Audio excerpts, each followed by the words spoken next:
सोलेंट two Unrivaled Tang's Sect के इस episode की स्टार्टिंग में हम देखते हैं कि याओ डोंगर को याद करते हुए रो रहा होता है और याओ को इस तरीके से रोता देख वांग क्यूर काफी उदास सी हो जाती है और ये मन में कहती है कि ये मेरा पहली बार है जब मैं इसे ऐसे किसी और के लिए रोते हुए देख रही हूँ और मैं नहीं जानती हूँ कि क्यों, लेकिन मुझे इससे काफी बुरा लग रहा है कि इसके जो ये आंसू है ये मेरे लिए क्यों नहीं है। और इस तरफ याओ वांग क्यूर के हाथ से अपने हाथ को छुड़ाने लगता है और वांग क्यूर मन में कहती है कि मैंने इसे कितना कुछ कहा है लेकिन ये वही करने वाला है जो ये चाहता है। और तभी याओ कहता है कि तुम बिल्कुल सही कह रही हो, शायद सच में मेरे सरवाइव करने के चांसेस काफी कम हैं। और याओ की इस बात को सुन के वांग क्यूर काफी चौंक जाती है और ये मन में कहती है कि तो इसने वो सुन लिया जो मैं इससे कह रही थी। और तभी याओ कहता है कि सीनियर मैं एक और चीज पूछना चाहता हूँ कि अगर मैं इस टेस्ट को नहीं देना चाहता हूँ तो क्या मैं पीछे हट सकता हूँ। जिसपे ये फ्लावर कहती है कि हाँ बिल्कुल, जब तक कि तुम यहाँ से एक भी चीज नहीं लेते हो और लौटते समय तुम्हें बाहर के पॉइजन से भी डरने की कोई जरूरत नहीं है। और इस बात को सुन के याओ वांग क्यूर की तरफ अपने हाथ को बढ़ाते हुए कहता है कि ये तो काफी अच्छी बात है, तो फिर चलो क्यूर यहाँ से चलते हैं। और याओ की बात को सुन के वांग क्यूर थोड़ी सी हिचकिचा रही होती है और ये मन में कहती है कि ये जो कह रहा है क्या ये सच में उस चीज को लेके सीरियस है, और ये पहले भी एक बार मुझे बेवकूफ बना चुका है। और जैसे वांग क्यूर अपने हाथ को याओ के हाथ में देने लगती है तो याओ उसके हाथ की किसी नस को काफी जोर से दबा देता है और इस चीज की वजह से वांग क्यूर काफी चौंक जाती है और ये कुछ भी रिएक्ट कर पाती उससे पहले ही याओ ने जो किया होता है उसका असर हो जाता है, जिस वजह से ये तुरंत ही बेहोश हो जाती है। और याओ इसे नीचे लेटाते हुए कहता है कि क्यूर मुझे माफ कर दो, क्योंकि अगर मैं अभी ऐसा नहीं करता तो तुम निश्चित रूप से मुझे ऐसा करने से रोकती, लेकिन मेरे लिए सिर्फ डोंगर ही बची है और अगर मैं इस टेस्ट को पास कर पाया तो हम दोबारा जरूर मिलेंगे। और तभी स्काई ड्रीम कहता है कि तुम तो सच में एक नंबर के स्टूपिड हो। और स्काई ड्रीम की आवाज को सुन के अचानक से याओ काफी चौंक जाता है और ये कहता है कि डेड्रीम ब्रदर क्या तुम भी मुझे रोकने की कोशिश कर रहे हो। तो स्काई ड्रीम मजे करते हुए कहता है कि आखिर मैं तुम्हें क्यों रोकूंगा, और हाँ शायद बात तब बिल्कुल अलग होती अगर मेरी बिंगर के साथ कुछ हुआ होता। और इसके अलावा वैसे भी तुम्हारी बॉडी पहले ही लाइफ ऑफ गोल्ड के साथ फ्यूज हो चुकी है, तो मुझे इस चीज पे बिल्कुल भी विश्वास नहीं है कि तुम किसी भी पोशन को लेने से मर सकते हो। तो यह कहता है कि क्या हो अगर पोशन काफी ज्यादा जहरीला हुआ तो, जिसपे स्काई ड्रीम कहता है कि अगर ये जहरीला हुआ तो ये और भी ज्यादा बेहतर होगा। और तुम्हें क्या लगता है कि तुम्हारे ब्रदर का ये जो सिल्क है वो कहाँ से आता है। और चलो मैं तुम्हें एक राज की बात बताता हूँ कि इसके पास सबसे ग्रेटेस्ट एबिलिटी होती है सभी तरह के पॉइजन्स को न्यूट्रलाइज करने की, और अगर तुम इसे इस्तेमाल करते हो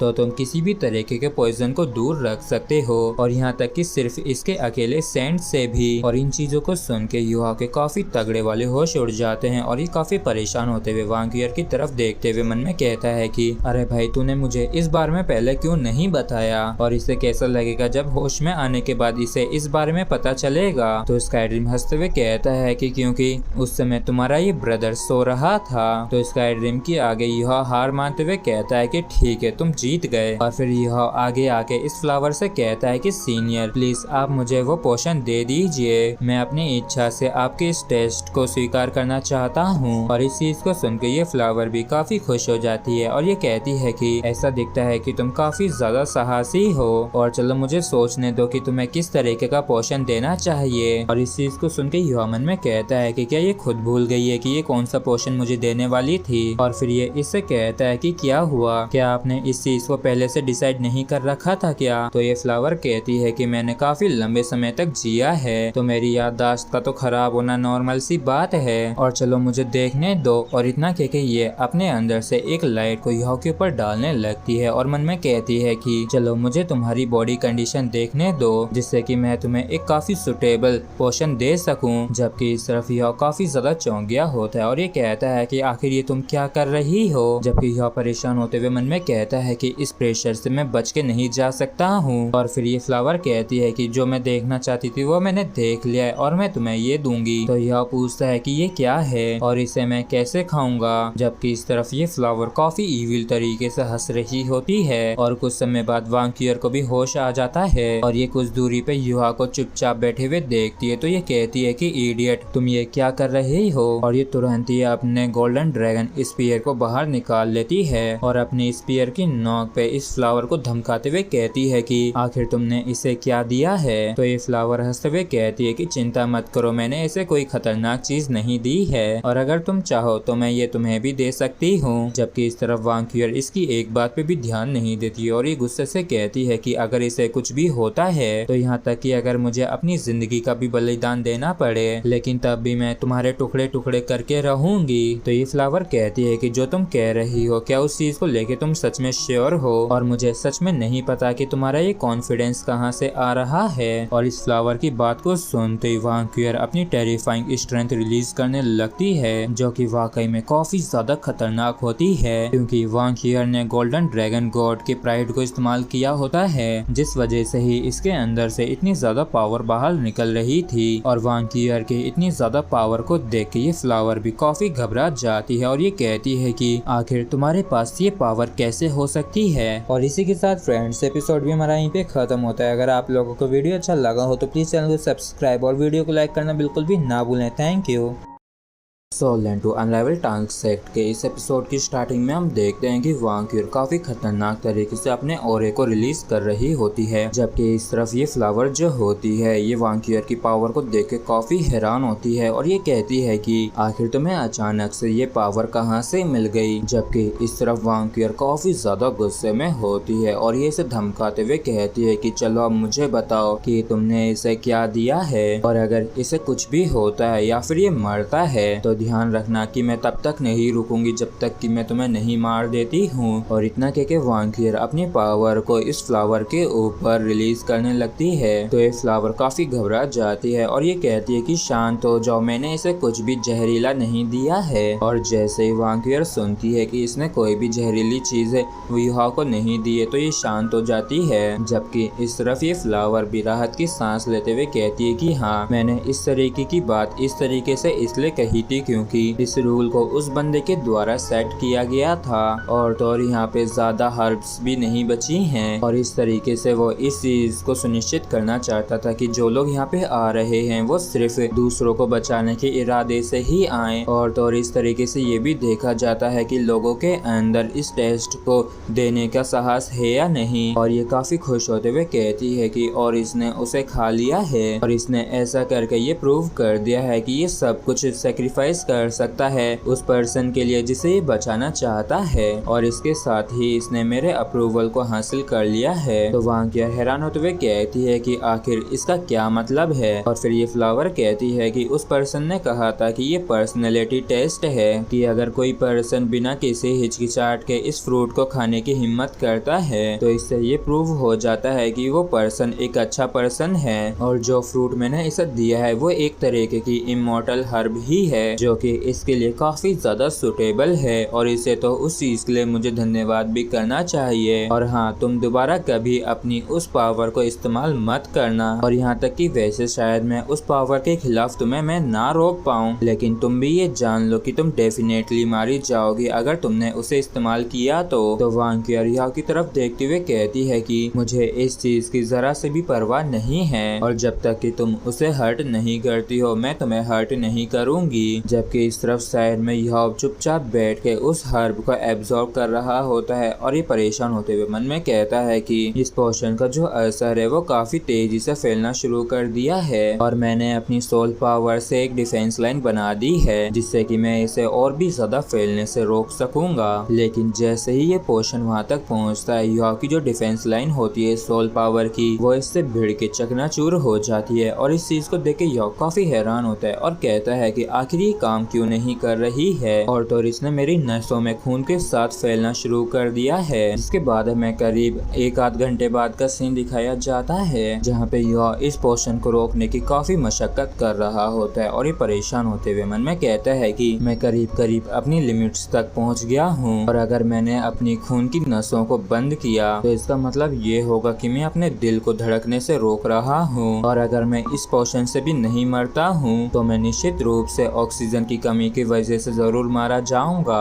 और बिल्कुल भी समझ में नहीं आ रहा है कि ये पोशन किस तरीके का है और आखिर क्यों इसे रोकना इतना ज्यादा मुश्किल है और ऐसा लग रहा है कि अब मैं इसे और ज्यादा रोक नहीं सकता हूँ। और यह देखता है कि ये पोशन काफी तेजी से यह के ब्रेन को लपेटे में ले रहा है तो ये काफी हैरान होते हुए चिल्लाते हुए कहता है कि नहीं, क्या इस पोशन को स्पेशली मेरे ब्रेन और स्पिरिचुअल आइज को टारगेट करके उन्हें डैमेज करने के लिए डिजाइन किया गया है और आखिर इस पॉइजन से अच्छा क्यों महसूस हो रहा है। और तो और मेरी आइज और मेरे ब्रेन को काफी ज्यादा कंफर्टेबल लग रहा है जैसा कि पहले कभी नहीं लगा था और अब मुझे लगने लगा है कि क्या ये सच में कोई पॉइजनस पोशन है जो कि मेरे लिए काफी घातक है। और काफी देर तक ऐसे ही चुपचाप बैठे रहने के बाद युहाओ आखिरकार अपनी आंखों को खोलता है जहाँ पे हमें 2 न्यूक्लियस दिखते हैं, मतलब कि इसकी ये जो आंखें ये अपग्रेड हो चुकी हैं जिनकी मदद से यह आसपास की चीजों के अंदर सोल पावर को फ्लो होते हुए देख पा रहा होता है और ये अपनी इन आइज से उस फ्लावर को भी देखता है और मन में कहता है कि ये तो सच में काफी अमेजिंग है। और क्या मेरी ये जो स्पिरिचुअल आइज हैं ये डेमोनिक पर्पल आई के अंदर इवॉल्व हो गई हैं और पहले जो यह की आंखें थी वो सर्वे वर्जन में थी और बाद में इसकी आंखें जो अभी तक थी वो डिटेल्ड वर्जन में थी, लेकिन अब इसकी आइज डेमोनिक वर्जन तक पहुंच गई हैं। जबकि स्पिरिचुअल सी के अंदर स्काईरिम कहता है कि ऐसा दिखता है कि उस छोटे से प्लांट ने जो तुम्हें पोषण दिया था वो बिल्कुल भी हार्मफुल नहीं था और तुम्हारी स्पिरिचुअल पावर उस लेवल तक पहुंच गई है जहाँ पे इसकी फॉर्म तो है लेकिन सब्सटेंस नहीं। और जब यह सुनता है कि फॉर्म तो है लेकिन सब्सटेंस नहीं तो ये थोड़ा हैरान होता है और मन में कहता है कि आखिर डे ड्रीम ब्रदर इससे क्या मतलब है। तो स्काईरिम कहता है कि जिस लेवल तक तुम पहुंच गए हो उसे इमेटेरियल एम्बॉडीड स्पिरिचुअल लेवल के नाम से भी जाना जाता है और करीब करीब 99% स्पिरिचुअल कल्टिवेटर्स हैं वो सभी ही इसी लेवल पे अटक जाते हैं और इसके आगे प्रोग्रेस नहीं कर पाते हैं। और पहले मैंने सोचा था कि तुम्हें इस लेवल तक पहुंचने में कम से कम 10 साल लगेंगे, लेकिन मैंने बिल्कुल भी एक्सपेक्ट नहीं किया था कि सिर्फ एक पोशन को ही खाने के बाद तुम तुरंत ही इसे अचीव कर लोगे और इसका जो अगला रियलम है उसे तुम्हें ब्रेक थ्रू करना ही होगा जिसे स्पिरिचुअल मैनिफेस्टेशन के रियलम के रूप में भी जाना जाता है। और अगर तुम इस रियलम तक पहुंच जाते हो तो इस दुनिया के अंदर कोई भी ऐसा नहीं होगा जो कि तुम्हारे मुकाबले का होगा। और इस चीज को सुन के युवा काफी खुश होते हुए मन में कहता है कि ये तो सच में काफी अमेजिंग है और मैं सच में इसका काफी ज्यादा शुक्रगुजार हूँ। जबकि इस तरफ वांकियर युवा को देख के हैरान होते हुए कहते हैं कि युवा आखिर तुम्हारी आंखों को क्या हो गया। और जब युवा अपनी आंखों के बारे में सुनता है तो ये चौंक जाता है और जब ये शीशे के अंदर अपनी आंख को देखता है तो ये तुरंत ही उसे रख देता है और हंसते हुए कहता है कि ये तो ट्विन मार्शल सोल है, लगता है कि मेरी जो सेकंड मार्शल सोल है वो अवेक होने वाली है। और यह मन में कहता है कि क्या मुझे इस चीज से खुश होना चाहिए। और यह को इस तरीके से देख के वांकियर इससे पूछती है कि क्या तुम ठीक हो। और ये फ्लावर कहती है कि हे तुम्हें तो अभी काफी खुश होना चाहिए था ना। जबकि इस तरफ यह काफी उदास होते हुए पास्ट की चीजों को याद करते हुए कहता है कि और अगर ऐसा होता है तो ड्यूक का जो white tiger blood line mark है वो अपीयर हो जाएगा और इसकी वजह से मेरी मॉम को कितना ज्यादा अन्याय सहना पड़ा था। भगवान आप ऐसा मेरे साथ ही क्यों कर रहे हैं। और कुछ देर तक यहाँ पे शांति छा जाती है और फिर ये फ्लावर हिलते डुलते हुए कहते हैं कि क्या तुम्हें किसी चीज की जरूरत है क्या। तो यह इससे पूछता है कि अगर मैं इस पोशन को खाने का डिसाइड नहीं करता तो हम दोनों के साथ यहाँ पे क्या होता। तो ये फ्लावर कहती है कि आखिर तुम ये क्या पूछ रहे हो, क्या तुम्हारे पास दिमाग है या नहीं। और तुम्हारे इस तरह के ये सवाल हमारे रिलेशनशिप को हर्ट करेंगे। अगर तुम इसे खाने से रिजेक्ट कर देते तो इससे ये प्रूव हो जाता कि तुम काफी ज्यादा ईगोस्टिक पर्सन हो। और तो ये भी संभावना थी कि अगर तुम यहाँ से बाहर जाते हो तो तुम यहाँ के बारे में इंफॉर्मेशन लीक कर दोगे और अगर ये जगह एक्सपोज होती है तो ये बिल्कुल भी अच्छा नहीं होगा। इसलिए उस पर्सन के अनुसार हम कुछ भी कर सकते हैं जिससे कि हम तुम दोनों को जिंदा यहाँ से बाहर जाने से रोक सकें। और अगर तुम्हें जिंदा बचना है तो तुम्हें अपनी स्ट्रेंथ के ऊपर ही निर्भर होना होगा यहाँ से बाहर निकलने के लिए। और इस चीज को सुन के वांकियर और ये दोनों ही काफी हैरान होते हैं और यह मन में कहता है कि भैंस की टांग ये क्या कह रही है, क्या इसका मतलब ये है कि अगर मैं इसे खाने से मना करता तो ये हम दोनों को ही मार देती। और इसी के साथ फ्रेंड्स एपिसोड भी हमारा यहीं पे खत्म होता है। अगर आप लोगों को वीडियो अच्छा लगा हो तो प्लीज चैनल को सब्सक्राइब और वीडियो को लाइक करना बिल्कुल भी ना भूलें। Thank you. सोलन टू अनरेबल टांग सेक्ट के इस एपिसोड की स्टार्टिंग में यह कहता है कि तो आपके कहने का मतलब ये है कि अगर हम आपके बिना इजाजत के यहाँ से जाते तो यहाँ पे जितने भी सोल बीस्ट हैं वो सभी ही हमारे ऊपर अटैक करना शुरू कर देते। ये चीज तो वाकई में काफी ज्यादा डरावनी है और हर एक मोड़ पे 1 lakh year old soul beast हमारा इंतजार कर रहा होगा। यहाँ तक कि यहाँ से बाहर जाने के बारे में तो सोचना भी नामुमकिन सा लग रहा है। और वांकियर याओ की तरफ देखते हुए मन में कहती है कि इसकी चॉइस ने सच में हम दोनों को ही बचा लिया है। और यह कहता है कि सीनियर मेरा अगला टेस्ट क्या है। तो ये फ्लावर नाराज होते हुए कहती है कि तुम मेरा शुक्रिया अदा नहीं कर रहे हो जो मैंने तुम्हें full moon piercing autumn dew potion दिया था उसके लिए। और यहाँ पे जितनी भी मेरे पास इमोर्टल हर्ब है वो उन सभी में सबसे ज्यादा सुटेबल थी तुम्हारे लिए। और अगर मैंने तुम्हें कुछ और दिया होता तो तुम वाकई में काफी ज्यादा सफर करते। और यह मन में कहता है कि मेरे दिल के पास अभी तो सिर्फ थोड़ी सी गर्मी और जलन महसूस हो रही है। और फिर ये इस फ्लावर को उस इमोर्टल हर्ब के लिए शुक्रिया अदा करता है। और फिर ये सीधे पॉइंट पे आते हुए कहता है कि तो मेरा अगला टेस्ट क्या है। तो ये फ्लावर कहती है कि अभी जो तुमने टेस्ट दिया है उसे सिर्फ यही प्रूफ होता है कि हम तुम पे ट्रस्ट कर सकते हैं या नहीं। और अगला जो टेस्ट है वो सिर्फ तुम पे और तुम्हारी स्ट्रेंथ पे ही डिपेंड करता है। और अगर तुम्हारे पास अच्छी खासी मात्रा में स्ट्रेंथ नहीं हुई तो तुम ज्यादा समय तक टिक नहीं पाओगे। और ये तुम्हारी पावर का टेस्ट है। और अगर तुम्हारे पास पावर नहीं है तो तुम काफी बुरी तरीके से हारने वाले हो। और इस तरह यह मन में कहता है कि क्या मुझे 10,000 साल इंतजार करना पड़ेगा किसी और का कि वो आके मेरा टेस्ट ले। तो यह इससे कहता है कि क्या तुम सीधे मुद्दे पे आओगी क्या। तो ये फ्लावर होते हुए कहते हैं कि ये काफी ज्यादा दुख भरा होता है जब कोई यहाँ पे बात करने वाला नहीं होता है। और आखिरकार जब मुझे कोई मिला है बात करने के लिए लेकिन तुम कह रहे हो कि तुम मुझसे बात नहीं करना चाहते हो। क्या तुम में इंसानियत नाम की भी कोई चीज है या नहीं। और मैं एकदम बेस्ट पर्सन को जानती हूँ जो कि तुम्हारे इस टेस्ट लेने के लिए अच्छा है। और फिर ये एक जियाओर नाम के फ्लावर को आवाज लगाती है। और हम देखते हैं कि वो प्लांट बीस्ट वाकई में काफी खतरनाक होता है और गुस्से वाला भी। और वो कहता है कि तुम लोग तो कितने ज्यादा बेकार हो और तुम सभी के सभी कमजोर से बेवकूफ हो और तुम कितनी ज्यादा बातूनी हो और तुमने मेरे सपने को बाधित कर दिया है। और इस फ्लावर को देख के वांकियर काफी हैरान होती है और कहती है कि आखिर वो फ्लावर क्या है। और यह कहता है कि इसके उड़ते ही यहाँ का टेम्परेचर काफी तेजी से बढ़ गया है। जबकि इस तरफ ये फ्लावर काफी प्यार से कहती है कि प्लीज ऐसा मत कहो जियाओ, तुम्हें इस लड़के का टेस्ट लेना होगा और बताओ ना क्या तुम नहीं लोगे क्या। और अगर शायद ये उसे पास कर पाया तो हमें वो मिल जाएगा जिसे हम आखिरकार उसे दे सकते हैं। जबकि इस तरफ ये जियाओ गुस्से से कहता है कि मैं सिर्फ उसी पर्सन का टेस्ट लूंगा जिसका कल्टीवेशन मेरे बराबर का होगा, लेकिन मुझे ये भी उम्मीद है कि उस जैसा कोई नहीं आएगा।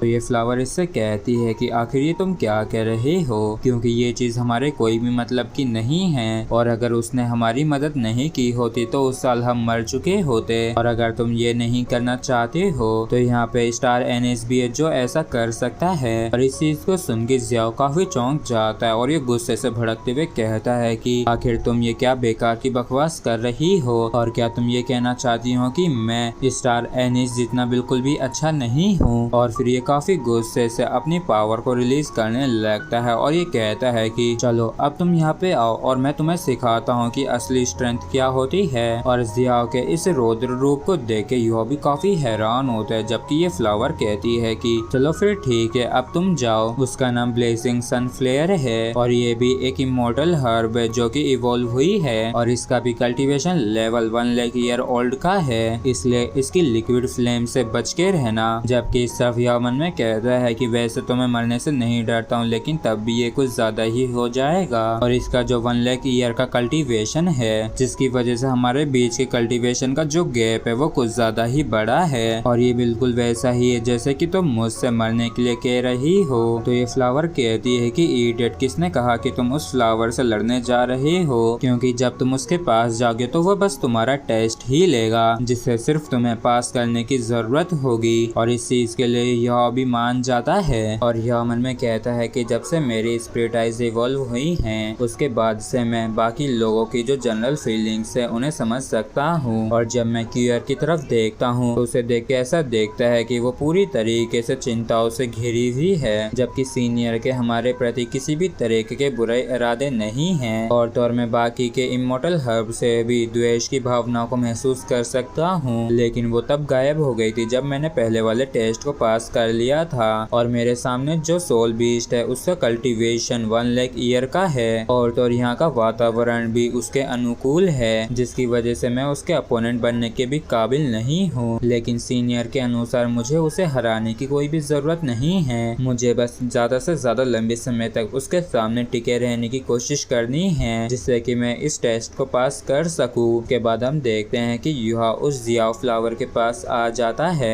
जहाँ पे वाकई में काफी ज्यादा गर्मी होती है जो युहा को भी महसूस हो रही होती है। तो युहा कहता है कि यहाँ पे तो कुछ ज्यादा ही गर्मी है और इतनी ज्यादा गर्मी से अपने आप को बचाने के लिए युहा आइस जेट एम्प्रेस स्कॉर्पियन की बॉडी को इस्तेमाल करता है जिससे कि यहाँ के आसपास की ज्यादा गर्मी से बच जाता है। और ये फ्लावर कहता है कि ओह तो तुम्हारे पास एब्सोल्यूट आइस है और अब कोई हैरानी नहीं हो रही है कि क्यों उसने मुझसे ही तुम्हारा टेस्ट लेने के लिए क्यों कहा। और लड़के चलो देखते हैं कि तुम्हारी एब्सोल्यूट आइस ज्यादा पावरफुल है या फिर मेरी फायर। जिसके बाद ये फ्लावर अपनी पावर को एक लावा के ऊपर डालता है और इसकी पावर की वजह से ये लावा हवा में इकट्ठा होने लगता है। और जियाओ कहता है कि जिससे तुम्हारा सामना होने वाला है वो एब्सोल्यूट फायर है जो कि तुम्हारी एब्सोल्यूट आइस के बराबर है। और तो आसपास के माहौल से भी मुझे काफी एडवांटेज मिलेंगे, लेकिन इतने एडवांटेजेस के बाद भी अगर तुम इसे हरा देते हो तो तुम इस टेस्ट को पास कर लोगे। यह कहता है कि सीनियर क्या आपको ये अनफेयर नहीं दिखता है क्योंकि हमारे जो स्ट्रेंथ का लेवल है वो बिल्कुल भी सेम नहीं है, इसलिए जो आपकी एब्सोल्यूट फायर की जो पावर है वो आपके कल्टीवेशन बेस के हिसाब से है। जबकि सिर्फ जियाओ की बातों को पूरी तरीके से इग्नोर करते हुए कहता है कि और तो और तुम इस फील्ड को भी छोड़ के नहीं जा सकते हो क्योंकि ये बाकी लोगों को हर्ट होने से बचाती है, लेकिन अगर तुम तब भी ऐसा कुछ करते हो तो तुम हार जाओगे। तो यह कहता है कि इससे बेहतर तो यही होगा कि क्यों ना आप मुझे डायरेक्टली मार दें। और यहाँ पे ये जो लावा होता है ये रौद्र रूप लेने लगता है जिसकी वजह से यह को प्रॉब्लम होती है और इसे भी पीछे हटना पड़ता है। और ये मन में कहता है कि यहाँ की जो हॉट एयर है उसने लंग्स को बर्न करना शुरू कर दिया है और इसकी ये जो एब्सोल्यूट फायर है उसे देख के ऐसा लगता है कि वो तो सिस्टर माजियाओ की डार्क फिनिक्स से भी कहीं ज्यादा स्ट्रॉन्ग है। और यह के सामने जो नजारा होता है उसे देख के यह दंग रह जाता है और कहता है कि क्या ये फ्लेम कंडेंस होके शेप ले रही हैं? ऐसा तो नहीं हो सकता है। और देखते ही देखते वो फ्लेम्स मिलके एक लड़की का रूप ले लेती हैं और जब यह इसे एक इंसानी लड़की का रूप लेते हुए देखता है तो ये काफी चौंक जाता है। और इसी के साथ फ्रेंड्स एपिसोड भी हमारा यहीं पे खत्म होता है। अगर आप लोगों को वीडियो अच्छा लगा हो तो प्लीज चैनल को सब्सक्राइब और वीडियो को लाइक करना बिल्कुल भी ना भूलें। Thank you.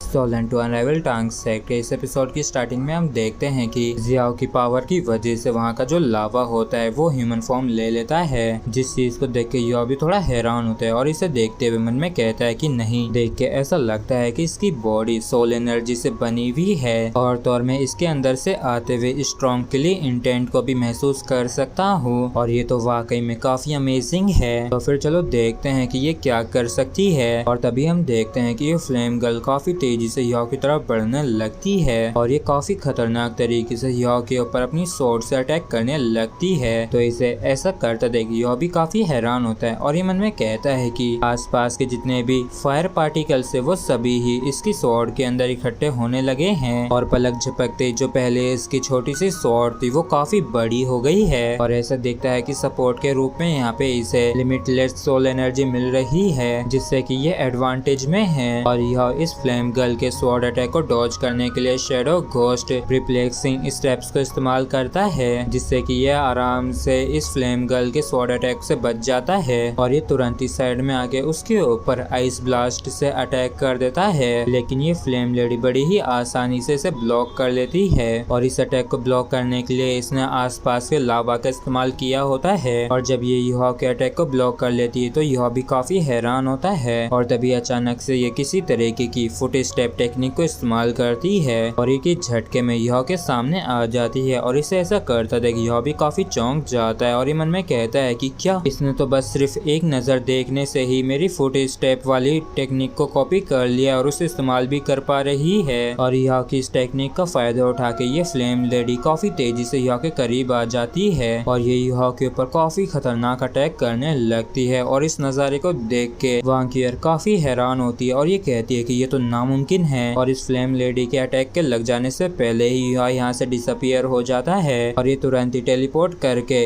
इसके पीछे आ जाता है। और ये फ्लेम लेडी रिएक्ट कर पाती उससे पहले ही ये इसके ऊपर dark golden beard red glow से अटैक कर देता है और ये ब्लेजिंग लेडी भी यह की इस अटैक को डॉज नहीं कर पाती है और ना ही ब्लॉक कर पाती है। और क्योंकि यह का ये अटैक काफी ज्यादा पावरफुल था इसकी बॉडी के अंदर की फायर चारों तरफ फैलने से लगती है, लेकिन ये कुछ ही पलों में वापिस से अपनी पहले वाली फॉर्म में आ जाती है। और जब यह इसे वापिस से फॉर्म में आते हुए देखता है तो ये चौंक जाता है और कहता है कि क्या इसके खिलाफ सभी प्रकार के फिजिकल अटैक्स बेकार हैं क्या। और लगता है कि ये पहले के मुकाबले ज्यादा स्ट्रॉन्ग भी हो गई है। और तभी ये ब्लेजिंग लेडी एक बारी और काफी खतरनाक तरीके से यह के ऊपर अटैक करने लगती है और इसे इतनी खतरनाक तरीके से अटैक करता देख यह कहता है कि धत तरीकी इस अटैक के अंदर जितनी फायर पावर है उतनी काफी होगी मुझे सिर्फ एक ही झटके में मारने के लिए। और तभी यह स्नो एम्प्रेस की सोल रिंग्स को रिलीज कर देता है, मतलब कि अब ये अपना अल्टीमेट अटैक करने वाला है इस अटैक के अगेंस्ट में। और ये last dance of absolute ice और फाइनल डांस ऑफ डेथ का इस्तेमाल करता है जिसके अंदर से काफी खतरनाक तरीके से कोल्ड वेव्स निकलती हैं जो कि आसपास की चीजों को जमा रही होती हैं। और ये अल्टीमेट एब्सोल्यूट आइस काफी खतरनाक तरीके से इस ब्लेजिंग लेडी की तरफ बढ़ने लगती है। और जब ये यह के इस अटैक को अपनी तरफ आते हुए देखती है तो इसकी आंखें फटी की फटी रह जाती हैं, जबकि इस तरफ यह को पूरी उम्मीद होती है कि इसका ये अटैक्स इस लेडी को पूरी तरीके से खत्म कर देगा। और ये अटैक जैसे इस ब्लेजिंग लेडी को लगने वाला होता है तभी जियाओ चुपचाप से इंटरफेयर करता है और यह की इस अटैक को डिस्ट्रॉय कर देता है। और पलक झपकते यह को इतना खतरनाक अटैक डिसअपियर हो जाता है और इस चीज को देख के यह के काफी तगड़े वाले होश उड़ जाते हैं और ये चौंकते हुए कहता है कि क्या आखिर इसने ऐसा कैसे किया। और इस अटैक के अंदर लगभग मैंने अपनी सारी इस सोल एनर्जी को कंप्रेस कर दिया था लेकिन इसने तो इसे कितनी आसानी से ब्लॉक कर लिया। जबकि इस तरफ हम देखते हैं कि इस ब्लेजिंग लेडी का बाल भी बाका नहीं हुआ होता है। और पूरी सिचुएशन को ध्यान से देखने के बाद यह कहता है कि सीनियर आप इसकी मदद कर रहे हैं ना, और अगर आप इसकी इसी तरीके से मदद करते रहे तो फिर ये टेस्ट कैसे हुआ। तो जियाओ कहता है कि आखिर तुम ये किस बारे में बात कर रहे हो, मैंने तो बस अपने आप को ही प्रोटेक्ट किया क्योंकि तुमने मुझ पे अटैक करने की कोशिश की थी। और बिन मतलब के बहाने मत बनाओ और इसको हराने का अगर तुम में दम नहीं है तो तुम हार मान सकते हो। और वैसे भी अगर तुम इससे हार जाते हो तो तुम्हें वो बुक नहीं मिलने वाली है। और इसकी इन बातों को सुन के भाई साहब यह का काफी तगड़ा वाला सिर घूम जाता है और ये मन में कहता है कि करीब करीब मेरी सारी सोल पावर खर्च हो चुकी है। जबकि दूसरी तरफ वो पूरी तरीके से तुरंत ही रिकवर हो गई है जैसे ही वो सीनियर के करीब गई। और मुझे अब बिल्कुल भी समझ में नहीं आ रहा है कि मुझे क्या करना चाहिए। जबकि हम इस तरफ देखते हैं कि वांकियर के रास्ते को काफी सारी वाइन्स ने ब्लॉक कर रखा होता है। तो वांकियर इस फ्लावर से कहती है कि तुम जल्दी से जल्दी इन वाइन्स को रास्ते से हटाओ, नहीं तो तुम मुझे दोष मत देना जब मैं इन्हें फोर्सफुली तोड़ूंगी। तो ये फ्लावर कहती है कि शांत हो जाओ, वो ठीक रहेगा और ये उसके लिए टेस्ट है ना कि तुम्हारे लिए। और अगर वो उस बुक को हासिल करना चाहता है तो उसे इस टेस्ट को पास करना होगा। जबकि इस तरफ जियाओ कहता है कि जल्दी से डिसाइड करो कि क्या तुम अब भी टेस्ट को देना जारी रखना चाहते हो। जिसपे यह मुस्कुराते हुए खुश होते हुए कहता है कि हाँ बिल्कुल मैं चाहता हूँ, लेकिन क्या मैं थोड़ी देर के लिए इस एरिया को छोड़ के जा सकता हूँ जिससे कि मैं अपनी सोल एनर्जी को रिकवर कर सकूँ। तो जियाओ कहता है कि हाँ ये तुम पे है, लेकिन मैं इस चीज की कोई भी गारंटी नहीं दे सकता हूँ कि बाकी के प्लांट्स तुम पे अटैक नहीं करेंगे। और इसकी इन बातों को सुन के यह की सटकने लगती है, लेकिन तब भी ये कुछ नहीं कहता है और शांति से एक जगह जाके बैठ जाता है और किसी तरीके के लिक्विड सब्सटेंस को पीने लगता है जिससे कि वो अपनी सोल एनर्जी को रिकवर कर सके। जबकि इस तरफ ये फ्लावर कहती है कि इसका टेम्पर तो वाकई में काफी अच्छा है और शायद मैं इसे सेफली भी यहाँ से जाने दे सकती हूँ अगर ये इस टेस्ट को पास नहीं कर सका तो। जबकि इस तरफ हम याओ को देखते हैं जिसने अपनी सोल पावर को रिकवर कर लिया होता है और ये कहता है कि सीनियर जब तक कि मैं इस रीजन के बाहर कदम नहीं रखता हूँ तब तक मुझे फेल नहीं माना जाएगा ना, जिसपे जियाओ कहता है कि हाँ, जब तक कि तुम इस रीजन के बाहर कदम नहीं रखते हो तब तक तुम फेल नहीं होगे। और इस चीज को सुन के यह भी काफी खुश होता है क्योंकि ये जो सुनना चाहता था वो इसने सुन लिया और ये तुरंत ही एक काफी खतरनाक सोल गाइड वेपन को बाहर निकाल लेता है और कहता है कि ये तो काफी बढ़िया बात है और चलो तुम भी इसे संभालने की कोशिश करो। और यह के इस वेपन को देख के ये ब्लेजिंग लेडी भी चौंक जाती है और तभी यह ने अपने इस खतरनाक सोल गाइड वेपन से अटैक कर दिया होता है। और जैसे ये ब्लेजिंग लेडी इस कैनन के अटैक को अपनी तरफ आते हुए देखती है तो ये काफी ज्यादा डर जाती है और ये तुरंत ही दुम दबा के जियाओ की तरफ भागने लगती है। तो जियाओ भी इस ब्लेजिंग लेडी को प्रोटेक्ट करते हुए कहता है कि अरे छोटू, जरा संभल के, क्या तुम आसपास की चीजों को डिस्ट्रॉय करना चाहते हो। और यह के इस कैनन के अटैक की वजह से यहाँ पे काफी ज्यादा तगड़ा ब्लास्ट होता है, जबकि इस तरफ यह काफी खुश होता है और ये मन में कहता है कि आखिरकार ये मेरे जाल में फंस ही गया और इतना तो काफी है क्योंकि मैं बस थोड़ा सा टाइम डिले करना चाहता था। और तुरंत ही युहा अपने फ्लाइंग सोल गाइड्स की मदद से हवा में आ जाता है और युहा को हवा में उड़ता देख जियाओ काफी ज्यादा चौंक जाता है और ये कहता है कि तुम्हारे पास तो सिर्फ 5 सोल रिंग्स ही है ना, तब भी तुम कैसे उड़ सकते हो। जबकि इस तरफ यह मनी मन इसके ऊपर हंसते हुए कहता है कि सीनियर का दौर काफी पुराना हो गया है और ये तो यहाँ तक कि सोल गाइड्स के बारे में भी कुछ नहीं जानते हैं। और इस तरफ जियाओ चिल्लाते हुए कहता है कि तुमने शील्ड के बाहर जाके रूल्स को तोड़ दिया है। जबकि इस तरफ हवा में यह कहता है कि नहीं सीनियर, मैं अब भी फील्ड की लिमिट में हूँ। और तभी यह अपने कैनन से एक बारी और काफी खतरनाक अटैक कर देता है जो कि किसी तरीके की लेक की तरफ जा रहा होता है। और जैसे जिया इस अटैक को उस लेक की तरफ जाते हुए देखता है तो इसके काफी तगड़े वाले होश उड़ जाते हैं और ये चिल्लाते हुए कहता है कि नहीं, इसके इस अटैक का लक्ष्य तो फ्रीजिंग एक्सट्रीमिटी स्प्रिंग है। और जैसे यह का ये अटैक इस स्प्रिंग के ऊपर गिरता है तो यहाँ पे काफी तगड़ा ब्लास्ट होता है जिस वजह से पानी काफी ज्यादा हवा में उछल जाता है। और यह तुरंत इस मौके का फायदा उठाते हुए कहता है कि स्नो एम्प्रेस जल्दी से जाओ। और इसी के साथ फ्रेंड्स एपिसोड भी हमारा यहीं पे खत्म होता है। अगर आप लोगों को वीडियो अच्छा लगा हो तो प्लीज चैनल को सब्सक्राइब और वीडियो को लाइक करना बिल्कुल भी ना भूलें। Thank you.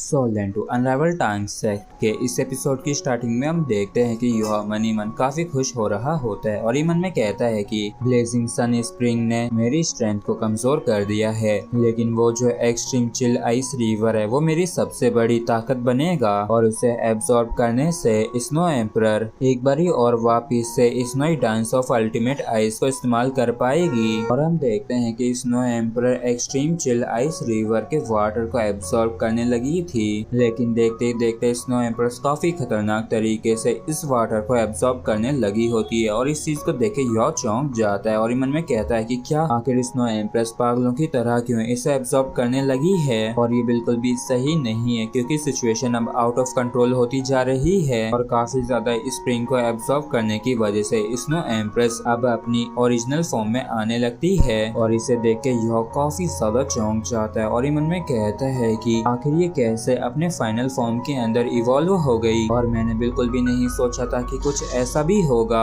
और इस तरफ स्नो एम्प्रेस पल भर के लिए यह की तरफ देखती है तो यह चौंक जाता है। इसे समझ में नहीं आता है कि ये ऐसे मुझे क्यों देख रही है। और स्नो एम्प्रेस के सिर्फ एक ही हाथ के इशारे से एक्सट्रीमली चिल रिवर का पानी ऊपर आने लगता है जिससे ये काफी खतरनाक तरीके से निकलना शुरू कर देती है। मतलब कि ये इस स्प्रिंग के पूरे पानी को काफी खतरनाक तरीके से एब्सॉर्ब कर रही होती है। और यह परेशान होते हुए मन में कहता है कि ये तो एक्सट्रीमली कोल्ड है। स्नो एम्प्रेस तो इस स्प्रिंग के एक एक एनर्जी के कतरे को निगल रही है और एक्सट्रीमली चिल की वजह से यह की भी ठंड के मारे ऐसे होने लगी थी। और ये चिल्लाते हुए कहता है कि स्नो एम्प्रेस मैं इसे और ज्यादा नहीं ले सकता हूँ और मेरी बॉडी एक्सप्लोड हो जाएगी अगर तुमने इस स्प्रिंग की और ज्यादा कोल्ड एनर्जी को एब्सॉर्ब किया तो। लेकिन स्नो एम्प्रेस नहीं रुकती है और वो इसे एब्सॉर्ब करना जारी रखती है। और इस तरफ यह कहता है कि ऐसा देखता है कि ये कोल्ड एनर्जीज ही सिर्फ एकमात्र रास्ता है स्नो एम्प्रेस के लिए जिससे कि वो सोल एनर्जी को एब्सॉर्ब कर सके और इसे अच्छी तरीके से इस्तेमाल करने के लिए ये मेरे अंदर फ्यूज हो जाएगी। लेकिन अगर ऐसा ही लगातार चलता रहा तो मैं इसे और ज्यादा झेल नहीं सकता हूँ। और तभी यह नीचे गिरने लगता है तो स्नो एम्प्रेस अपनी पावर से यह के नीचे एक स्नो का प्लेटफॉर्म बना देती है जिससे वो नीचे गिरने से बच जाता है। और रिहाओ को बचाने के बाद ये काफी खतरनाक तरीके से अपने कोल्ड ऑरा को चारों तरफ रिलीज करती है, जिस वजह से यहाँ का एटमॉस्फेयर काफी ठंडा हो जाता है। मतलब कि आसपास की सारी चीजें जम जाती हैं और इतनी ज्यादा ठंड की वजह से ये फ्लावर्स भी कांप उठते हैं। और वैसे तो ये फ्लावर्स अपने आप को बैरियर बना के प्रोटेक्ट कर रहे थे, लेकिन इनकी फिर भी काफी बुरी हालत होती है। और इस तरफ जिया गुस्से में भड़कते हुए कहता है कि हे, तुम्हें क्या लगता है कि ये तुम क्या कर रही हो? तो स्नो एम्प्रेस अपने कोल्ड ऑरा को इसकी तरफ भेजने लगती है, जिस वजह से जिया को प्रॉब्लम होने लगती है। और ये कहता है कि क्या तुम अपनी पावर का शो ऑफ करने की कोशिश कर रही हो?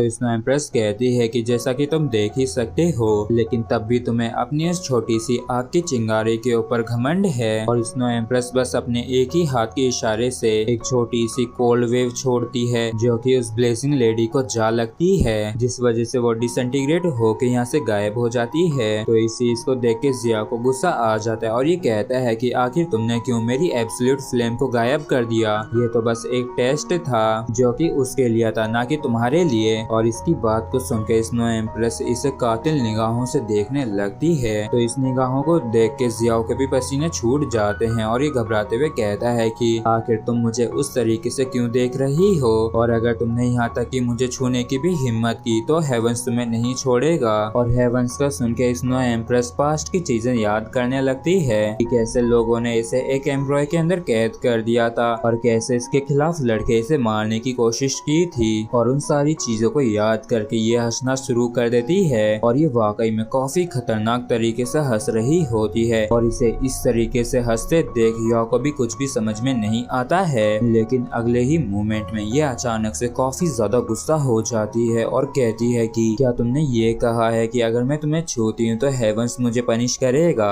लेकिन तुम्हारी जानकारी के लिए मैं बता दूं कि मैं 6 बार हेवन पनिशमेंट्स को झेल चुकी हूँ और उसकी ही वजह से मैं ऐसी हो गई हूँ और अब मैं तुम लोगों को पनिश करूंगी। और इस चीज को सुन के इन सभी के ही होश उड़ जाते हैं और स्नो एम्प्रेस कहती है कि बहुत ही बढ़िया, तो फिर चलो देखते हैं कि हेवंस मुझे टच करने की हिम्मत करता है या नहीं। और स्नो एम्प्रेस के सिर्फ एक ही हाथ के इशारे से उसके पीछे एक्सट्रीमली चिल वाटर काफी सारा आ जाता है और यह भी वाकई में काफी डेंजर भी लग रही होती है। तो जियाओ भी इससे डर जाता है और ये कहता है कि नहीं प्लीज रुक जाओ। तो स्नो एम्प्रेस गुस्से से इसे कहती है कि क्या तुम्हें ये लगता है कि तुम्हारे पास मुझे रोकने का हक है? लेकिन तभी यह कहता है कि नहीं स्नो एम्प्रेस रुक जाओ। और यह की इस चीज को सुन के स्नो एम्प्रेस थोड़ी सी चौंक जाती है और ये उससे कहती है कि जरा सी देर तुम चुप क्यों नहीं रहते हो? और क्या तुम ये भूल गए हो कि इन्होंने तुम्हारे साथ अभी क्या क्या किया है? तो यह कहता है कि ये प्लांट टाइप सोल बीस्ट के लिए जन्नत के समान है और यहाँ का जो यिंग यांग का बैलेंस है वो इस जगह को काफी वंडरफुल बनाता है। और यहाँ तक कि पूरे कॉन्टिनेंट के अंदर ऐसी कोई दूसरी जगह भी नहीं है और अगर ये जगह डिस्ट्रॉय होती है तो इससे बेहिसाब नुकसान होगा। तो प्लीज तुम रुक जाओ, क्योंकि अगर मैं मरता हूँ तो ना सिर्फ मेरे साथ तुम मरोगी बल्कि आइस एम्प्रेस भी मेरे साथ ही मरेगी। इसलिए स्नो एम्प्रेस प्लीज ऐसा करना बंद करो। और इनका नुकसान पहुँचाने का कोई भी इरादा नहीं था। और यह की इन सारी बातों को सुन के स्नो एम्प्रेस कहती है कि यह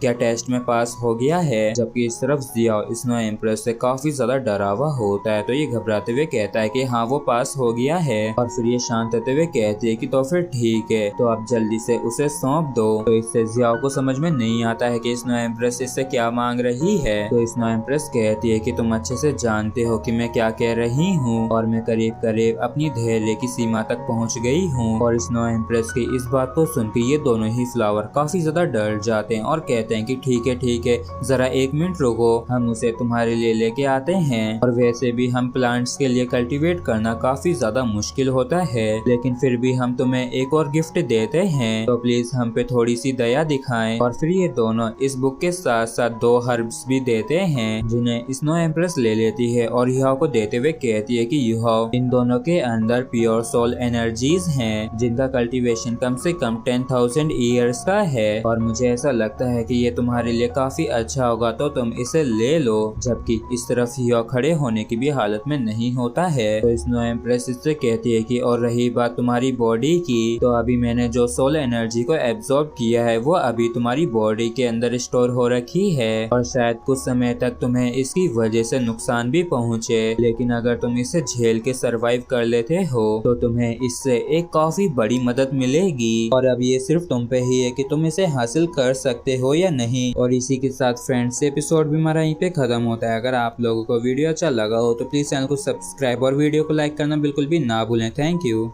सोलेंट टू अनराइवल टांग सेट के इस एपिसोड की स्टार्टिंग में हम देखते हैं कि युहा को काफी ज्यादा प्रॉब्लम हो रही होती है और ये मन में कहता है कि अभी मेरी बॉडी के अंदर काफी ज्यादा प्योर सोल एनर्जी इकट्ठी हो रखी है और ऐसा महसूस कर रहा हूँ जैसे कि मैं कोई गुब्बारा हूँ जो कि किसी भी पल फूट सकता है और मेरी मसल्स, बोन्स, ब्लड वेसल्स मेरी बॉडी के हर एक इंच को दर्द ने जकड़ के रख रखा है। और यह जिस आइस प्लेटफॉर्म के ऊपर टिका हुआ था वो अचानक से टूट पड़ती है और वो नीचे गिरने लगता है और ये मन में कहता है कि ओ नहीं, मेरी बॉडी के अंदर इतनी भी एनर्जी नहीं है कि मैं मेरी बॉडी पे जो फ्लाइंग सोल गाइड है उसे चालू कर सकूं। और आप लोग यही सोच रहे होंगे कि युहा ने पहले कहा है कि उसकी बॉडी के अंदर हद से भी ज्यादा प्योर सोल एनर्जी है, लेकिन फिर इसने कहा है कि इतनी भी सोल एनर्जी नहीं है कि ये फ्लाइंग सोल गाइड को चालू कर सके। और युहा की ये दोनों ही बात एकदम सही है और आप लोग भी कंफ्यूज नहीं होंगे अगर आपने लास्ट चैप्टर की एंडिंग देखी है तो चलो मैं ही बता देता हूँ कि इसकी बॉडी के अंदर जो प्योर सोल एनर्जी है उसे ये अभी इस्तेमाल नहीं कर सकता है और बाद में कर ले तो कुछ पता नहीं। और जब युहा नीचे गिर रहा होता है तभी स्नो एम्प्रेस यहाँ पे आ जाती है और ये तुरंत ही युहा को पकड़ लेती है, मतलब कि इसे नीचे गिरने से बचाने लगती है और धीरे धीरे करके इसे नीचे ले आती है। तो इस मदद के लिए युहा इसका शुक्रिया अदा करता है और ये मन में कहता है कि अगर स्नो एम्प्रेस हमेशा ही ऐसे क्यूट दिखे तो काफी बढ़िया होगा, क्योंकि पहले वाली जो स्नो एम्प्रेस थी वो काफी ज्यादा भयानक और भयंकर थी। और तभी अचानक से युहा को और भी ज्यादा दर्द होने लगता है क्योंकि इसकी बॉडी के अंदर जो सोल एनर्जी थी वो अब बेकाबू होने लगती है। और जब युहा खांसता है तो इसके मुंह में से आइस निकलती है और युहा की इतनी बुरी हालत को देख के वांग की ओर भागते हुए इसे संभालने के लिए आती है और कहती है कि युहा क्या तुम ठीक हो। लेकिन जैसे ही ये युहा को टच करती है तो इसका हाथ पूरी तरीके से बर्फ में जम जाता है और इस चीज को देख के ये काफी ज्यादा चौंक जाती है और मन में कहती है कि हे भगवान, इसकी बॉडी के अंदर एब्सोल्यूट आइस एट्रीब्यूट की कितनी ज्यादा सोल एनर्जी है और आखिर ये कैसे इतनी टेरिफाइंग कोल्डनेस को सह रहा है। और तभी युहा के हाथ में जो फिंगर होती है वो ग्लो करने लगती है और उसके अंदर से एक गोल्डन सब्सटेंस बाहर निकलता है और उसमें से एक आवाज भी आती है कि तुम तो सच में मेरे बिना कुछ भी नहीं कर सकते हो। और तब क्या होगा जब मैं तुम्हारे पास नहीं हुआ और कुछ ऐसा तुम्हारे साथ हो जाता है तो। और हम देखते हैं कि ये बोलने वाला और कोई नहीं स्काई ड्रीम होता है जो कि युहा की मदद कर रहा होता है और इसके अंदर से थ्रेड्स निकल के युहा के फोरहेड में जा रहे होते हैं, जिस वजह से इसकी जो टॉर्सो बोन होती है वो काफी ज्यादा जोर से ग्लो करती है और इसके अंदर से काफी ज्यादा एनर्जी भी बाहर निकलती है। और इस चीज को देख के वांग की ओर काफी ज्यादा हैरान होती है और कहती है कि क्या आखिर इसकी बॉडी कैसे इतनी टेरिफाइंग एनर्जी को सह रही है। और कुछ देर बाद सब कुछ शांत सा हो जाता है और यह भी शांति से बैठा होता है और ये कहता है कि इन सब से मैंने बहुत कुछ सीखा है। और फिर ये मनी मन डे ड्रीम को काफी ज्यादा थैंक यू कहता है। तो स्काई ड्रीम भी राहत की सांस लेते हुए कहता है कि आइस एम्प्रेस की सोल बोन ही थी जिसने असलियत में तुम्हारी मदद की है और मैंने तो बस तुम दोनों को ही असिस्ट किया है और तुम वाकई में काफी ज्यादा लकी थे जो सोल बोन इसे हैंडल कर पाई। और अगर मैंने जरा सी भी देर कर दी होती तो हम सभी के लिए ही खेल खत्म हो चुका होता। तो यह कहता है कि हाँ मैं समझ गया डेडिम ब्रदर, लेकिन अभी मुझे और भी ज्यादा इम्पोर्टेंट काम है। और ये युहा जियाओ की तरफ देखते हुए कह रहा होता है, जबकि इस तरफ जियाओ गुस्से में होता है। और फिर युहा और वांगियर इस फ्लावर के पास आने लगते हैं और यह कहता है कि सीनियर मुझे माफ कर दीजिए, मुझे मालूम नहीं था कि कुछ ऐसा भी हो जाएगा। तो ये फ्लावर कहती है कि अगर तुम रोने की कोशिश कर रहे हो तो बंद करो, ये बेकार है। लेकिन अगर सच में तुम्हें बुरा लगा है और तुम माफी मांगना चाहते हो तो बस तुम हमारी वो पिल्स लौटा दो। तो यह कहता है कि हाँ ठीक है मैं उन्हें लौटा देता हूँ। और फिर तुरंत ही युहा उस पिल को बाहर निकाल के इस फ्लावर को देने लगता है और युहा को ऐसा करता देख ये फ्लावर काफी चौंक जाती है और ये कहती है कि रुको, क्या तुम सच में इन्हें लौटाने जा रहे हो। तो यह कहता है कि हाँ बिल्कुल मैं इन्हें लौटा रहा हूँ और मैंने तो पहले भी कहा था ना कि मैं यहाँ पे सिर्फ उसी इमोर्टल हर्ब को लेने आया हूँ जिससे कि मैं अपने चाहने वाले को बचा सकूं और उसके अलावा मुझे किसी और चीज की कोई भी जरूरत नहीं है और तो और मैं अपनी वजह से और ज्यादा परेशानी खड़ी नहीं करना चाहता हूँ। तो ये फ्लावर युहा को रोकते हुए कहती है कि युहा रुको, आखिर ये तुम क्या कह रहे हो और क्या तुम्हें ये भी पता है कि जो पिल तुम्हारे हाथों में है वो इस पूरी पूरी दुनिया में सबसे बेस्ट पिल है और यहाँ तक कि सिर्फ एक को भी प्रोड्यूस होने में हजारों साल लगते हैं और दुनिया भर में काफी सारे ऐसे लोग होंगे जो इस चीज की तुमसे भीख मांगेंगे। और फिर ये सोचती है कि क्या सच में युहाओ को इसकी वैल्यू नहीं पता है क्या। तो युहाओ कहता है कि मुझे इससे कोई भी प्रॉब्लम नहीं है, तो प्लीज आप इसे मुझसे वापस ले लीजिए और मैं यहाँ पे अपने लिए ट्रेजर्स को लेने के लिए नहीं आया हूँ, क्योंकि मेरा जो प्यार है वो इन सभी ट्रेजर से भी कहीं ज्यादा कीमती है। और फिर युहाओ इस पिल को दे देता है। तो ये फ्लावर कहती है कि मैं सच में नहीं जानती हूँ कि मैं तुम्हारे साथ क्या करूँ, जबकि इन सारी चीजों को वांक्यूर चुपचाप देख रही होती है। और ये फ्लावर कहती है कि जियाओ तुम्हें इसके बारे में क्या लगता है, जबकि इस तरफ जियाओ को भी अपनी हर्ब वापस मिल गई होती है। तो ये काफी ज्यादा खुश होते हुए कहता है कि उस पर्सन ने एक बार ही कहा था कि किसी ऐसे को ढूंढना काफी आसान होगा जिसे ट्रेजर्स पसंद होंगे, लेकिन उसको ढूंढना काफी रेयर होगा जो कि प्यार के लिए सब कुछ बलिदान कर दे, और मैं इसे पास करता हूँ। और ये मनी मन कहता है कि ये पक्का उन सभी में सबसे ज्यादा अजीब है जिन भी इंसानों से मैं अभी तक मिला हूँ। और पास होने वाली बात को सुन के यह थैंक यू कहते हुए कहता है कि और ये काफी बढ़िया होगा अगर मुझे हार्ट इयरिंग फ्लावर मिल सका तो ये फ्लावर कहती है कि रही बात उसकी तो वो सिर्फ तुम्हारे ही लक पे डिपेंड करता है। और फिर हम युहाओ को एक जगह बैठ के बुक को पढ़ते हुए देखते हैं और ये मन में कहता है कि आखिरकार मुझे इस बुक को खोलने का मौका मिल ही गया। तो फिर चलो देखते हैं कि अंदर क्या लिखा है। और इस बुक के अंदर लिखा हुआ होता है कि अगर तुम इसे पढ़ रहे हो तो मुझे काफी खुशी है कि तुमने सफलतापूर्वक टेस्ट को पास कर लिया है और मेरी इस बुक को पढ़ने के लिए रिक्वायर्ड क्वालिफिकेशन को भी हासिल कर ली है। और इस किताब का ऑथर टांगसन होता है जो कि टांगसेट का भी फाउंडर है। और इस किताब के अंदर मेडिसिनल प्लांट्स और पॉइजनस प्लांट्स को लेके नोट्स हैं जिन्हें मैंने कई सालों तक इकट्ठा किया है, और तो और कई सीक्रेट टेक्निक्स भी जो कि कई सालों के बीत जाने के बाद गायब हो चुकी होंगी। और प्लीज इसे पढ़ने के बाद इस बुक को लौटा देना। और यह काफी ज्यादा हैरान होते हुए कहता है कि ये तो टांगसेट का सीक्रेट मैन्युअल है, और क्या इस बुक को डोंगर के फादर के द्वारा नहीं छोड़ा गया था? तो फिर वो पर्सन कौन था जिसने इस किताब को छोड़ा? और इसी के साथ फ्रेंड्स एपिसोड भी हमारा यहीं पे खत्म होता है। अगर आप लोगों को वीडियो अच्छा लगा हो तो प्लीज चैनल को सब्सक्राइब और वीडियो को लाइक करना ना भूलें। Thank you. Solan two Unrivaled Tang Sect के इस एपिसोड की स्टार्टिंग में युहाओ उस बुक को पढ़ते हुए मन में कहता है कि इस बुक को टांगसेट के एंसेस्टर्स के द्वारा लिखा गया है। और इस बुक में लिखा होता है कि हेलो डेस्टिनीड पर्सन, मैं टांगसेट का फाउंडर टांगसन हूँ, और जब तुम यहाँ पे आए होगे तो तुमने पक्का यिंग यांग पॉन्ड तो देखा ही होगा। वो मेरी तरफ से तुम्हारे लिए एक गिफ्ट है और ये पूरी डोलो कॉन्टिनेंट के अंदर ब्लेस्ड लैंड में से एक है। और मैंने इसे यहाँ से ले जाने की हिम्मत नहीं की क्योंकि उस समय मैं अपने फ्रेंड्स के साथ यहाँ पे आया था, और तो और मैंने कुछ यहाँ पे कुछ ज्यादा ही रेयर हर्ब्स को पाया था, और उन्हें यहाँ से ले जाने की बजाय मैंने उन प्रीसियस हर्ब्स को यहाँ पे कल्टीवेट कराने का डिसाइड किया। और यह कहता है कि अच्छा, तो इस बुक को टांगसेट के फाउंडर के द्वारा लिखा गया है। और टांगसन कहता है कि तुम जो कोई भी हो, तुम्हें ज्यादा लालची नहीं होना है इस टेस्ट को पास करने के बाद, और जितना तुम्हें दिया गया है तुम उससे ज्यादा नहीं मांग सकते हो, और ज्यादा से ज्यादा तुम 7 हर्ब्स को ही अपने साथ यहाँ से ले जा सकते हो।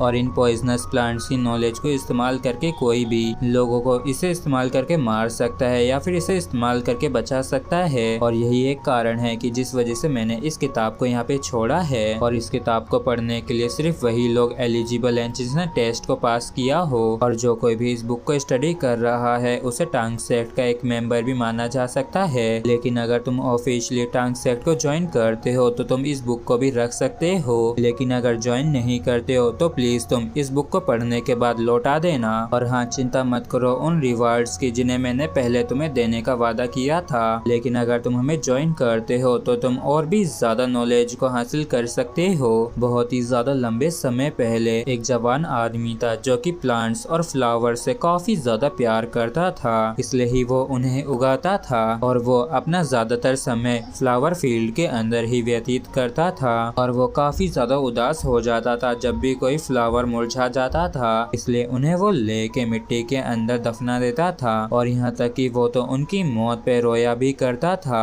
और इसका जो प्यार फ्लावर्स के प्रति था उस वजह से हेवंस की जो फ्लावर गॉडेस थी उनके दिल को इस बात ने छू लिया, और वो धरती पे उसके साथ रहने के लिए आ गई। और जैसे ही ये खबर बाकी के देवी देवताओं के पास पहुंची तो वो सभी ही काफी ज्यादा गुस्सा हो गए, और वो फ्लावर गॉडेस को हेवन वंश में घसीट के लाते हुए कहते हैं कि इंसान और गॉड कभी भी एक साथ नहीं रह सकते हैं। और गॉडेस के चले जाने पर वो यंग मैन काफी ज्यादा उदास हुआ और उसने अपने फ्लावर फील्ड को नजरअंदाज करना शुरू कर दिया। और एक दिन सफेद बालों वाले बूढ़े आदमी ने उससे कहा कि जिस फील्ड को तुम नजरअंदाज कर रहे हो उसमें एक व्हाइट फ्लावर है जो कि इसकी वाइफ की गॉड बॉडी का रीइंकार्नेशन है, और अगर ये उसे डिस्ट्रॉय कर देता है तो इसकी बेबी मॉर्टल वर्ल्ड के अंदर आ सकती है। और इस बात को खत्म करने के बाद ये ओल्ड मैन हवा में कहीं गायब हो जाता है। और यहाँ तक कि वैसे ये अपनी बीवी से काफी ज्यादा दोबारा से मिलना चाहता था, लेकिन इसने उस फ्लावर को डिस्ट्रॉय नहीं किया और इसकी वजह ये चूज किया कि ये अपने लालच को नजरअंदाज करेगा और अपने मरते दम तक इसकी देखभाल करेगा। और जब ये मरा तो इसका ब्लड इस फ्लावर के ऊपर गिरा, जिसके बाद से ही ये flower heart ear ring flower के नाम से जाने लगा। और इसको पढ़ के यह मन में कहता है कि इस फ्लावर का ओरिजिन तो वाकई में काफी अमेजिंग है। बुक में लिखा होता है कि हार्ट ईयरिंग फ्लावर थोड़ा सा अजीब है, क्योंकि जब तुम इसे तोड़ने की कोशिश करो तो तुम्हें उस पर्सन के बारे में सोचना होगा जिससे तुम प्यार करते हो और अपना थोड़ा सा ब्लड इसकी पंखुड़ियों पे गिराना होगा। लेकिन अगर अचानक से तुम किसी और चीज के बारे में सोचने लगते हो ऐसा करते हुए तो तुम उसी जगह तुरंत ही मर जाओगे। लेकिन अगर तुम उस फ्लावर को लेने में सफल हो जाते हो तो ये तब तक कभी भी नहीं मुरझाएगा जब तक कि ये तुम्हारे साथ होगा। लेकिन अगर तुम इसे फोर्सफुली तोड़ने की कोशिश करते हो तो ये तुरंत ही अपना मेडिसिनल इफेक्ट खो देगा और ये फ्लावर किसी की भी बॉडी को किसी भी बीमारी से बचा सकती है और तो और ये उसके लाइफ स्पेन को भी बढ़ा सकती है। और ना सिर्फ इतना बल्कि ये उनकी मेंटल स्ट्रेंथ को भी बढ़ा देगी। और मैं ये सब कुछ इसलिए जानता हूँ क्योंकि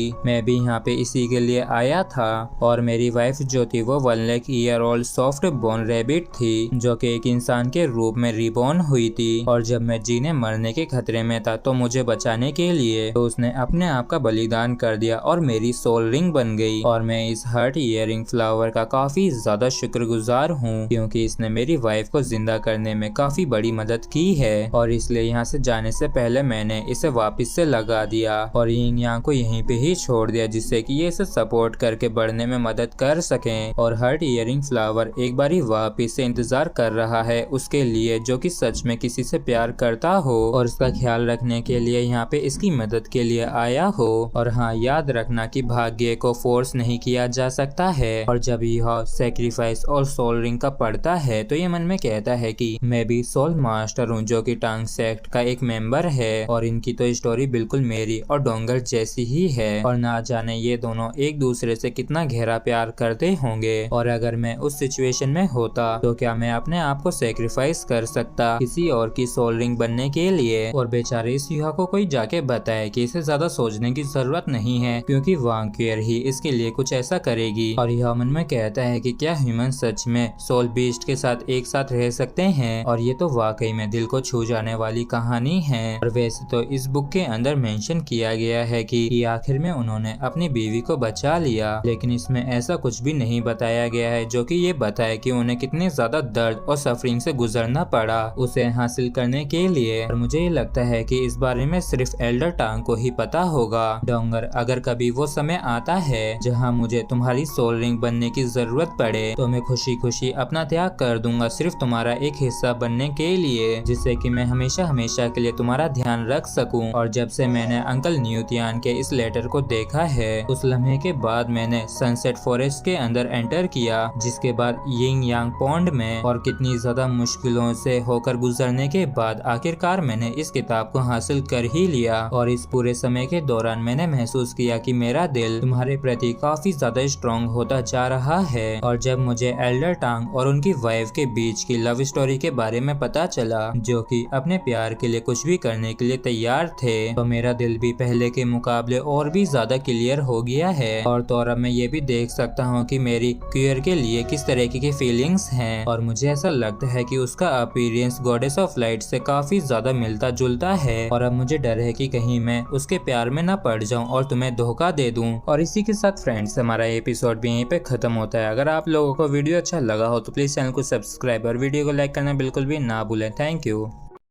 सो Land two Unrivaled Tang sect के इस एपिसोड की स्टार्टिंग में हम देखते हैं कि युहाओ वांकियर से कहता है कि तुम्हारा बहुत बहुत धन्यवाद, और ये मन में कहता है कि इस चीज के बाद जो मैंने अपने आप को रियलाइज किया है तो मुझे ऐसा लगता है कि अब मुझे इस चीज को लेके और ज्यादा डरने की जरूरत नहीं है। और युहाओ को इस तरीके से देखते हुए वांकियर काफी ज्यादा चौंक जाती है और ये मन में कहती है कि क्या इसकी आंखें पहले के मुकाबले काफी ज्यादा अलग दिख रही हैं, क्योंकि पहले कई बार इसकी आंखों के अंदर ईमानदारी दिखती थी लेकिन अब ये पहले के मुकाबले एकदम अलग दिख रही हैं। तो वांकियर कहती है कि मुझे तुम्हारी किसी भी तरीके की थैंक यू की जरूरत नहीं है। और फिर वांकियर मन में कहती है कि इसकी अब आंखें एकदम दृढ़ता और अटूटता से भर गई है और क्या इसके पीछे की वजह वांग डोंगर है। और फिर ये मुंह फेर के यहाँ से जाते हुए कहती है कि जो तुम्हें करना है वो तुम करो। तो यह कहता है कि आखिर तुम अब भी वैसी क्यों हो और तुम्हारी रिक्वेस्ट को मैं जरूर याद रखूंगा। और फिर हमें 3 दिन बाद का सीन दिखाया जाता है जहाँ पे युहाओ इस फ्लावर के पास आते हुए कहता है कि सीनियर इंतजार करने के लिए धन्यवाद, मैं इस बुक के सभी कंटेंट्स को कॉपी कर चुका हूँ, तो अब क्या मैं अगली जगह पे जा सकता हूँ। और ये फ्लावर कहती है कि वैसे उस पर्सन ने कहा था कि तुम यहाँ से 7 हर्ब्स को ले सकते हो, तो क्या अब तुम उन सभी को ही लेने जा रहे हो। जिसपे यह मना करते हुए कहता है कि नहीं सीनियर, मैं लालची नहीं हूँ, लेकिन अगर फ्यूचर में मुझे उनकी जरूरत हुई तो मैं जरूर उन्हें लेने के लिए वापिस आऊंगा। और इस चीज को सुन के ये फ्लावर भी काफी खुश हो जाती है और ये कहती है कि ठीक है ये भी चलेगा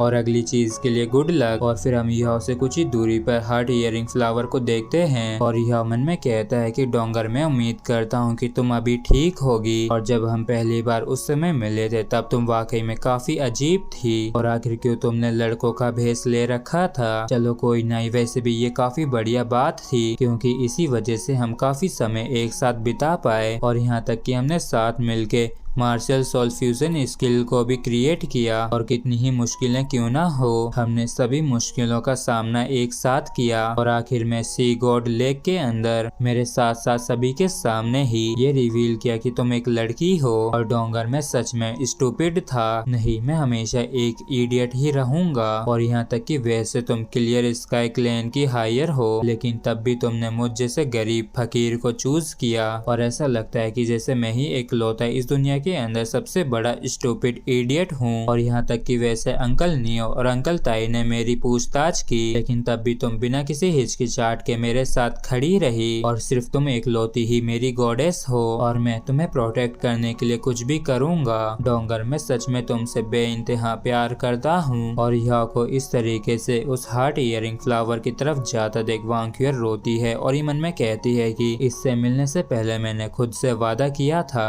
मैं दोबारा कभी किसी आदमी के लिए नहीं रोऊंगी, और ये पिछले 7 दिनों से अपनी जिद पे अड़ा हुआ है और ये बस अपने प्यार के लिए कहां से कहां आ गया है और इसने ये सब कुछ अपने प्यार के लिए किया है और बस अपने प्यार के लिए इसने ना जाने कितनी लाइफ एंड डेथ सिचुएशन को सरवाइव किया है। और क्या किसी को इतना गहरा भी प्यार हो सकता है, और आखिर क्यों मैं इससे इतनी लेट मिली। और वांकियर बस ऐसे ही युहाओ को अपने आप से दूर जाते हुए देखती रह जाती है, जबकि इस तरफ युहाओ इस हार्ट इयरिंग फ्लावर तक आ गया होता है और ये इस हार्ट इयरिंग फ्लावर के आगे अपने घुटनों के बल बैठ जाता है और इसे देखते हुए मन में कहता है कि ये तो कितना ज्यादा छोटा दिखता है और इसमें बिल्कुल भी कोई खास बात भी नहीं दिख रही है, और यहाँ तक कि इसमें तो एक पत्ती भी नहीं है और तो और ये काफी ज्यादा नाजुक भी दिख रही है और इसके ऊपर सिर्फ एक ब्लड रेड हुई है और ये कलर सैडनेस को डिस्क्राइब कर रहा है। और इस हार्ट इयरिंग फ्लावर ने सिर्फ प्यार के लिए ही जन्म लिया है और सिर्फ प्यार के लिए ही जीता है। डोंगर, बस तुम मेरे लिए इंतजार करना, मैं जल्द से जल्द तुम्हारे पास जरूर आऊंगा। और फिर ये डोंगर के बारे में याद करते हुए मन में कहता है कि मैं तुम्हें हमेशा प्रोटेक्ट करूंगा और किसी को भी तुम्हें हर्ट नहीं करने दूंगा। लेकिन तभी जाने अनजाने में युहाओ गॉडेस ऑफ लाइट के बारे में सोचने लगता है, तो स्काईरिम इस चीज को देख के कहता है कि लगता है कि इस इडियट का खेल खत्म होने वाला है। और डोंगर के बारे में सोचने की बजाय जाए तुम गॉडेस ऑफ लाइट के बारे में सोच रहे हो। और फिर यह एक मुक्का बना के काफी जोर से अपनी छाती पे हिट करता है जिससे कि वो अपने मुंह से खून निकाल सके। और इसके मुंह से खून निकलता भी है और इसे ऐसा करता देख वांक्यूअर को काफी ज्यादा बुरा लग रहा होता है। लेकिन तभी हम देखते हैं कि युहा का ब्लड उस हार्ट ईयरिंग फ्लावर के ऊपर गिरता उससे पहले ही वो आइस में जम जाता है जिससे कि वहाँ पे कुछ भी नहीं होता है। और इस चीज को देख के युहा काफी ज्यादा चौंक जाता है और ये कहता है कि क्या मेरी कड़ी मेहनत का रिजल्ट बेकार गया? क्या मैं सच में फेल हो गया हूँ? नहीं, मुझे कोई ना कोई रास्ता निकालना ही होगा। और तभी अचानक से युहा काफी तेजी से यहाँ से भागने लगता है और इसे ऐसा करता देख यूयू, वांक्यूअर और जियाओ ये तीनों ही काफी ज्यादा हैरान होते हैं और ये चौंकते हुए कहते हैं कि युहाओ आखिर तुम क्या करने की कोशिश कर रहे हो? जबकि इस तरफ युहाओ स्लाइड मारते हुए उस हॉट स्प्रिंग के पास आ जाता है जो कि बिल्कुल लावा की जैसी होती है। और फिर ये डोंगर को याद करते हुए इस पानी को अपने हाथ में भरने लगता है और इसके कांटेक्ट में आने की वजह से युहाओ का हाथ भी जलना शुरू कर दिया था। और इस हॉट स्प्रिंग के पानी की वजह से युहाओ का हाथ काफी ज्यादा जल रहा होता है। लेकिन तब भी ये नहीं रुकता है और कहता है कि डोंगर, मेरा सारा प्यार सिर्फ तुम्हारे लिए ही है और मेरे दिल में तुम्हारे अलावा कोई और नहीं है। और युहाओ को ऐसे करता देख वांक्यूअर चिल्लाते हुए कहती है कि इडियट, क्या तुम सुसाइड करने की प्लानिंग कर रहे हो? रुक जाओ, अगर तुम कुछ वैसा करते हो तो तुम मर जाओगे। लेकिन इस तरफ युहाओ इसकी एक भी बात नहीं सुनता है और उस पानी को पीने लगता है और मुंह में भर लेता है जिसकी वजह से इसका मुंह भी काफी ज्यादा जलने लगा था। और इसे ऐसा करता देख वांक्यूअर काफी टूट सी जाती है। जबकि इस तरफ युहाओ उस फ्लावर की तरफ भागते हुए मन में कहता है कि मैं ये कर सकता हूँ। और ये जल्दी से उस फ्लावर के पास आ जाता है और ये तुरंत ही काफी जोर से अपनी छाती के ऊपर एक बारी और वापस से मारता है और पहले की तरह ही इसके मुंह से वापस से खून निकलता है। और इस चीज को देख के इन तीनों के ही काफी तगड़े वाले होश उड़ रखे होते हैं क्योंकि इस बारी जो युहाओ का ब्लड था वो बर्फ में नहीं जमा था क्योंकि अभी युहाओ ने जो पानी पिया था वो एक्सट्रीमली हॉट था जिसने इसकी बॉडी के अंदर वाले एक्सट्रीमली चिल को नलीफाई कर दिया था। और फिर हम युहाओ को देखते हैं जिसका मुंह गला पूरा तरीके से जल गया होता है। जबकि इस फ्लावर के ऊपर जैसे ही युहाओ का ब्लड गिरा था तो ये काफी ज्यादा जोर से ग्लो करने लगता है और ये अपनी जगह से अपने आप हट के हवा में आ जाता है जिसके आगे ये बाकी के सभी फ्लावर्स झुकने लगते हैं जैसे कि ये इन सभी का गॉड हो। और ये फ्लावर अपने आप ही धीरे धीरे करके युहाओ के पास आ जाता है और इसे लेने के लिए युहाओ अपने हाथ को आगे करने लगता है। और वाकई में युहाओ की हालत तो काफी ज्यादा बुरी होती है लेकिन तब भी ये खुश होता है और ये इस फ्लावर को हाथ में लेते हुए कहता है कि आखिरकार मैंने इसे हासिल कर ही लिया। और इतना कहते ही ये जमीन पे गिर जाता है। जबकि इस तरफ वांक्यूअर इसकी इतनी ज्यादा बुरी हालत को देख के रो रही होती है।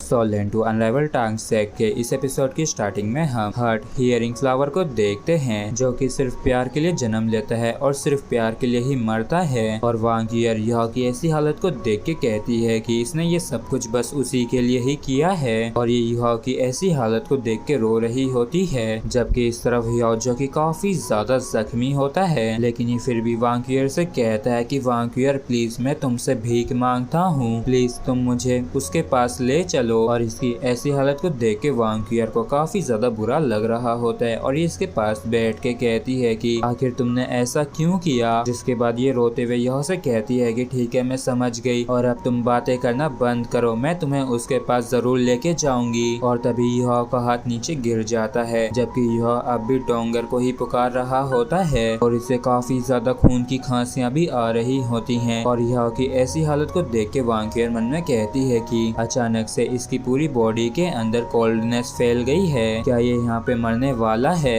नहीं, ऐसा नहीं हो सकता है। और फिर वांक्यूअर तुरंत ही अपने गोल्डन ड्रैगन स्पीयर को बाहर निकाल के यूयू को धमकाते हुए चिल्लाते हुए कहती है कि आखिर इसे क्या हुआ है और मैं कैसे इसे बचा सकती हूँ, जल्दी से बताओ। और वांक्यूअर को अचानक से इतने गुस्से में देख के यूयू चौंक जाती है और ये कहती है कि इसके जख्म वाकई में काफी ज्यादा गहरे हैं और ऐसा इसलिए हुआ है क्योंकि इसने ब्लेजिंग सन स्प्रिंग के पानी को पिया है, जिस वजह से इसके इंटरनल ऑर्गन्स पूरी तरीके से जल चुके हैं और इसका जैसे प्यार को लेके ऑब्सेशन है ये बिल्कुल उसी पर्सन के जैसा है जैसा कि उसके अपने वाइफ के प्रति था। तो वांग क्यूर गुस्से से कहती है कि ये तुम अपनी बेकार की बकवास करना बंद करो, तुम तो बस ये बताओ क्या तुम इसे हील कर सकती हो या नहीं। और फिर वांग क्यूर काफी खतरनाक तरीके से अपने गोल्डन ड्रैगन के ऑरे को रिलीज करते हुए कहती है कि क्योंकि अगर ये यहाँ पे मरता है तो मैं तुम सभी को ही वो दर्द एक्सपीरियंस करवाऊंगी जो इसने किया है। और इस चीज को सुन के यूयू घबरा जाती है और ये कहती है कि प्लीज रुक जाओ, जबकि वांग क्यूर कहती है कि अगर ये यहाँ पे मरता है तो मैं अपने आप को भी मार दूंगी और मेरे साथ साथ तुम सभी ही मेरे साथ यहीं पे मारे जाओगे। तो यूयू कहती है कि तुम ये सब क्यों कह रही हो, जबकि ऐसा दिखता है कि ये बिल्कुल भी तुमसे प्यार नहीं करता है। तो वांग क्यूर गुस्से से कहती है कि क्या तुम्हें समझ में नहीं आ रहा है जो मैं तुमसे कह रही हूँ, और मुझे इस चीज की कोई भी परवाह नहीं है कि ये मुझसे प्यार करता है या नहीं, लेकिन अभी मैं पूरे दावे के साथ कह सकती हूँ यही सिर्फ एक लौता है जिससे मैं सबसे ज्यादा प्यार करती हूँ, और अगर ये अपनी जिंदगी को अपने प्यार के लिए सेक्रीफाइस कर सकता है तो फिर मैं भी अपने प्यार के लिए अपनी जिंदगी को सेक्रीफाइस कर दूंगी, मतलब कि युहाओ के लिए मैं अपने आप को सेक्रीफाइस कर दूंगी। और अगर तुम इसे नहीं बचा सकती हो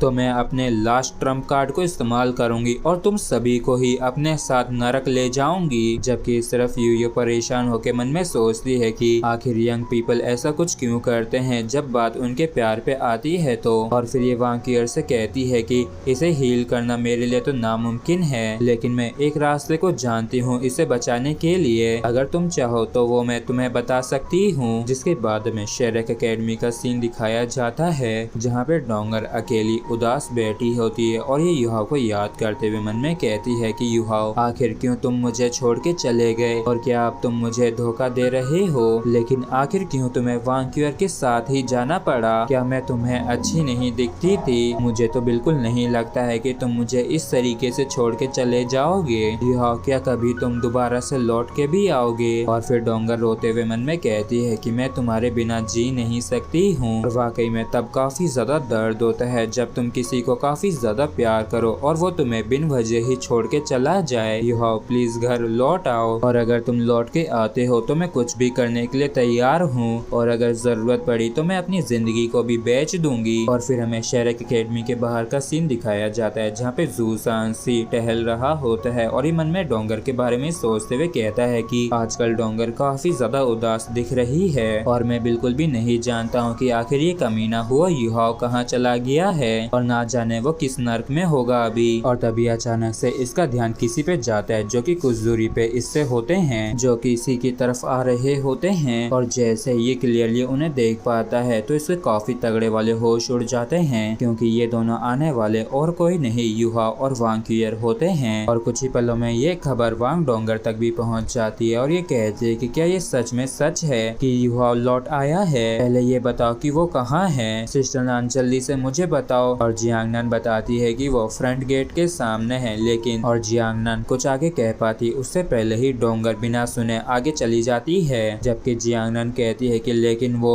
वांग क्यूर के साथ है। जबकि इस तरफ हम देखते हैं कि वांग क्यूर के रास्ते को बई जू सांसी सईतो और जियाओ जिया ने रोक रखा होता है। तो वांग क्यूर इन सभी से कहती है कि मेरे रास्ते से हट जाओ, मुझे वांग डोंगर को ढूंढना है। तो बई कहता है कि पहले तुम हमारे सवालों का जवाब दो, क्या तुम दोनों साथ थे, जिसपे वांग क्यूर कहती है कि हाँ बिल्कुल हम दोनों अकेडमी से साथ में ही बाहर गए थे। तो जिया जिया कहती है कि आखिर तुम ऐसा कैसे कर सकती हो। तो वांग क्यूर कहती है कि आखिर हम ऐसा क्यों नहीं कर सकते हैं। तो बई को इस पे काफी गुस्सा आने लगता है। तो वांग क्यूर कहती है कि आखिर वांग डोंगर कहाँ है, वो यहाँ पे आ चुका है लेकिन अब तक वो यहाँ पे क्यों नहीं आई, वांग डोंगर को कोई जाके बोलो कि जल्द से जल्द वो यहाँ पे आए। और वांग क्यूर की इन बातों को सुन के इन सभी को काफी ज्यादा गुस्सा आ जाता है और ये सभी ही अपनी अपनी सोल रिंग्स को रिलीज कर देते हैं और सईतो भी अपने सोल गाइड वेपन्स को बाहर निकाल लेता है। और ये सभी कहते हैं कि क्या तुम हम सभी को ही उकसाना चाहती हो और तुमने जो डोंगर को इतना दुख पहुंचाया क्या उतना काफी नहीं है। और तभी यहाँ पे डोंगर आ जाती है और ये आते ही इन सभी को रुकने के लिए कहती है। और जैसे इसका ध्यान युहाओ के ऊपर जाता है तो ये देखती है कि युहाओ का गला पूरी तरीके से जल रखा है और युहाओ की ऐसी हालत को देख के ये पूरी तरीके से कांप उठती है और ये कहती है कि आखिर वो युहाओ को क्या हुआ है। जबकि इस तरफ ये सभी सभी लोग कहते हैं कि हम नहीं जानते कि तुम दोनों के बीच में क्या हुआ है जब तुम दोनों यहाँ पे नहीं थे, और हम भी देखते हैं कि तुम यहाँ पे क्या करती हो। तो वांग डोंगर आगे आते हुए कहती है कि चलो पहले सुनते हैं कि इसके पास क्या कहने को है। वांग क्यूर सबसे पहले भिड़ते यही कहती है कि पहले तो तुम लोग ये बताओ कि आखिर तुम लोग मुझे उस एटीट्यूड से क्या दिखाना चाहते थे। और यहाँ पे देख के ऐसा लगता है जैसे कि मैं ही गुनहगार हूँ जो कि हो यहाँ को अपने साथ लेके यहाँ से भाग गई थी, और तुम लोग तो ये कहते हो ना कि तुम सभी ही हो यहाँ के बेस्ट फ्रेंड्स हो, लेकिन मुझे तो ऐसा नहीं लगता है, क्योंकि अगर ऐसी बात होती तो तुम लोग इसके ऊपर शक नहीं करते। और क्या तुम लोगों को सच में ऐसा लगा कि ये कुछ ऐसा भी कर सकता है। और वांग क्यूर की इस बात को सुन के ये सभी ही चौंक जाते हैं और कुछ भी नहीं कह पाते हैं। तो डोंगर कहती है कि तो क्या यहाँ पे जो हो रहा है अगर वो सच नहीं है तो फिर हम क्या इमेजिन करते। तो वांग क्यूर कहती है कि मैं सच में इसके लिए अब कुछ भी नहीं रही हूँ, और बीते इन पिछले 10 दिनों में युहाओ हरदम मौत की कगार पे खड़ा रहा, और मैंने लगभग अपनी पूरी कोशिश की इसे रोकने की, लेकिन इसने मेरी एक ना सुनी और बिना खतरे की परवाह किए जबरदस्ती आगे बढ़ता रहा, बस तुम्हारे अंदर छिपी हुई उस बेकार सी बीमारी का इलाज ढूंढने के लिए। और इसने सिर्फ उसे ढूंढने के लिए अपना सब कुछ दांव पे लगा दिया। और ये सुनने के बाद क्या तुम्हें अब भी लगता है कि ये भाग गया होगा। और छिपी हुई बीमारी का सुन के डोंगर चौंक जाती है और ये कहती है कि युहाओ ने इस बारे में मुझे कभी नहीं बताया। और वांग क्यूर कहती है कि मैंने कभी नहीं सोचा था कि कोई पर्सन सिर्फ अपने प्यार के लिए इस हद तक भी जा सकता होगा। और तभी उस चादर के बाहर युहाओ का जख्मी हाथ बाहर निकल आता है, जिसे देख के सभी लोगों के होश उड़ जाते हैं। और वांग क्यूर रोते हुए कहती है कि आखिर हुआ युहाओ को क्या हुआ और आखिर कैसे इसे इतने गहरे जख्म मिले। वांग क्यूर कहती है कि क्या तुम सच में जानना चाहती हो कि इसे इस तरीके के जख्म कैसे मिले, और क्या तुमने इसके गाल के पास में वो चीज देखी। उसे हार्ट ईयरिंग फ्लावर के नाम से जाना जाता है, और सिर्फ इस फ्लावर के लिए ही इसने ना जाने कितनी बार मौत का सामना किया है। और इसने तो यहाँ तक कि उस स्प्रिंग के पानी को भी पिया जिसे ब्लेजिंग सन स्प्रिंग के नाम से भी जाना जाता है, जो कि लावा से कई गुना ज्यादा गर्म होता है। और इसने सिर्फ उसे अपनी एब्सोल्यूट आइज को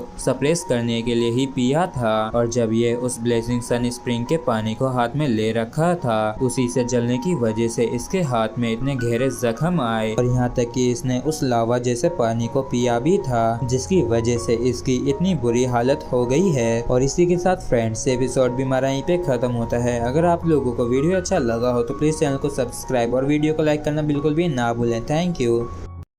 soul Land two Unrivaled Tang Sect के इस एपिसोड को शुरू करने से पहले जिन्होंने भी पहले के एपिसोड्स नहीं देख रखे हैं वो प्लीज उन्हें देख के आए, क्योंकि हाल ही के एपिसोड्स में काफी कुछ हुआ है जो कि आप लोगों को पता होना काफी जरूरी है। और हाँ, मेरा एक और चैनल है जिसपे मैं एनिमे को एक्सप्लेन करता हूँ, तो प्लीज उसे भी सब्सक्राइब जरूर कर दें, और उसका लिंक मैं डिस्क्रिप्शन में दे दूंगा। और मेरी आप सभी से सिर्फ एक ही रिक्वेस्ट है कि आप लोग इस वीडियो को एंड तक जरूर देखना अगर आप लोग soul Land two Unrivaled Tang Sect के फैन है। तो चलिए अपने इस एपिसोड को शुरू करते हैं। जैसा कि हमने लास्ट एपिसोड के अंदर देखा था कि युहाओ काफी ज्यादा इंजर्ड हो गया था, जिसे वांग क्यूर वापस ले आई थी।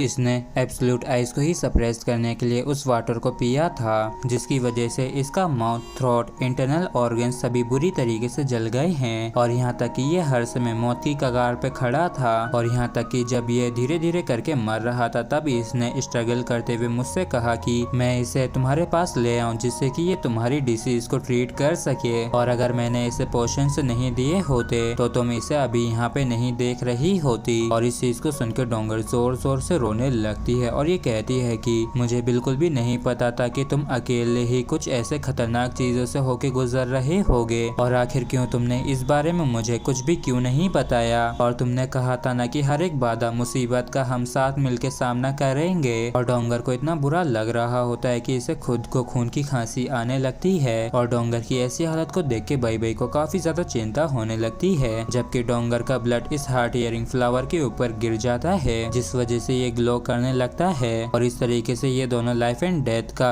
कॉन्ट्रैक्ट कर रहे होते हैं, जिससे कि ये दोनों ही एक साथ जिएंगे और एक साथ ही मरेंगे। और इन दोनों की ही जिंदगियां अब आपस में कनेक्ट हो चुकी हैं, और अब ऐसा यहाँ पे कुछ भी नहीं है जो कि तुम दोनों के प्यार को ब्लॉक कर सके, और अब इन दोनों का प्यार हमेशा अमर रहेगा। जबकि इस तरफ वांग क्यूर इस चीज को देख के हैरान होते हुए मन में कहती है कि ये कॉन्ट्रैक्ट तो यहाँ तक कि तब भी फॉर्म हो गया जबकि युहाओ अभी भी अनकॉन्शियस है। और फिर वांग क्यूर युहाओ को काफी करीब से देखते हुए कहती है कि तुम सिर्फ इकलौती हो जो कि इसके दिल के अंदर है और बस मेरा अपीयरेंस ही तुम्हारे जैसा है, लेकिन इसके दिल में मैं तुम्हारी जगह नहीं ले सकती हूँ। और जब मैंने इसे तुम्हारे प्यार में सब कुछ सेक्रीफाइस करते देखा, यहाँ तक कि मुझे भी ये भी पता नहीं चला कि कब मैं इसके प्यार में पड़ गई और अब मैं इसे काफी ज्यादा प्यार करती हूँ। लेकिन मुझे ये इस बात से भी काफी बुरा लगता है कि क्यों मैं तुमसे बाद में आई इसकी जिंदगी में, और ये तुम्हारे अलावा किसी और को दिल नहीं देगा और ना ही दो वुमेन से प्यार करेगा। और अब इसके लिए सब कुछ इसका प्यार ही है जो कि सिर्फ तुम हो, और इस प्यार के खेल में तुम जीत गई हो। इसका मतलब कि मैं अब इसके लिए तुमसे कभी कम्पीट नहीं करूंगी और मेरी बस एक ही रिक्वेस्ट है कि तुम इसका अच्छे से ख्याल रखना। और इतना कह के वांगक्विर यहाँ से जाने लगती है तो डोंगर पीछे से चिल्लाते हुए कहती है कि इसकी जिंदगी बचाने के लिए मैं सच में तुम्हारी शुक्रगुजार हूँ, और अगर किसी दिन तुम्हें मेरी मदद की जरूरत पड़े तो मैं अपनी पूरी पावर का इस्तेमाल करूंगी तुम्हारी मदद करने के लिए, और अगर जानलेवा हालात भी हुए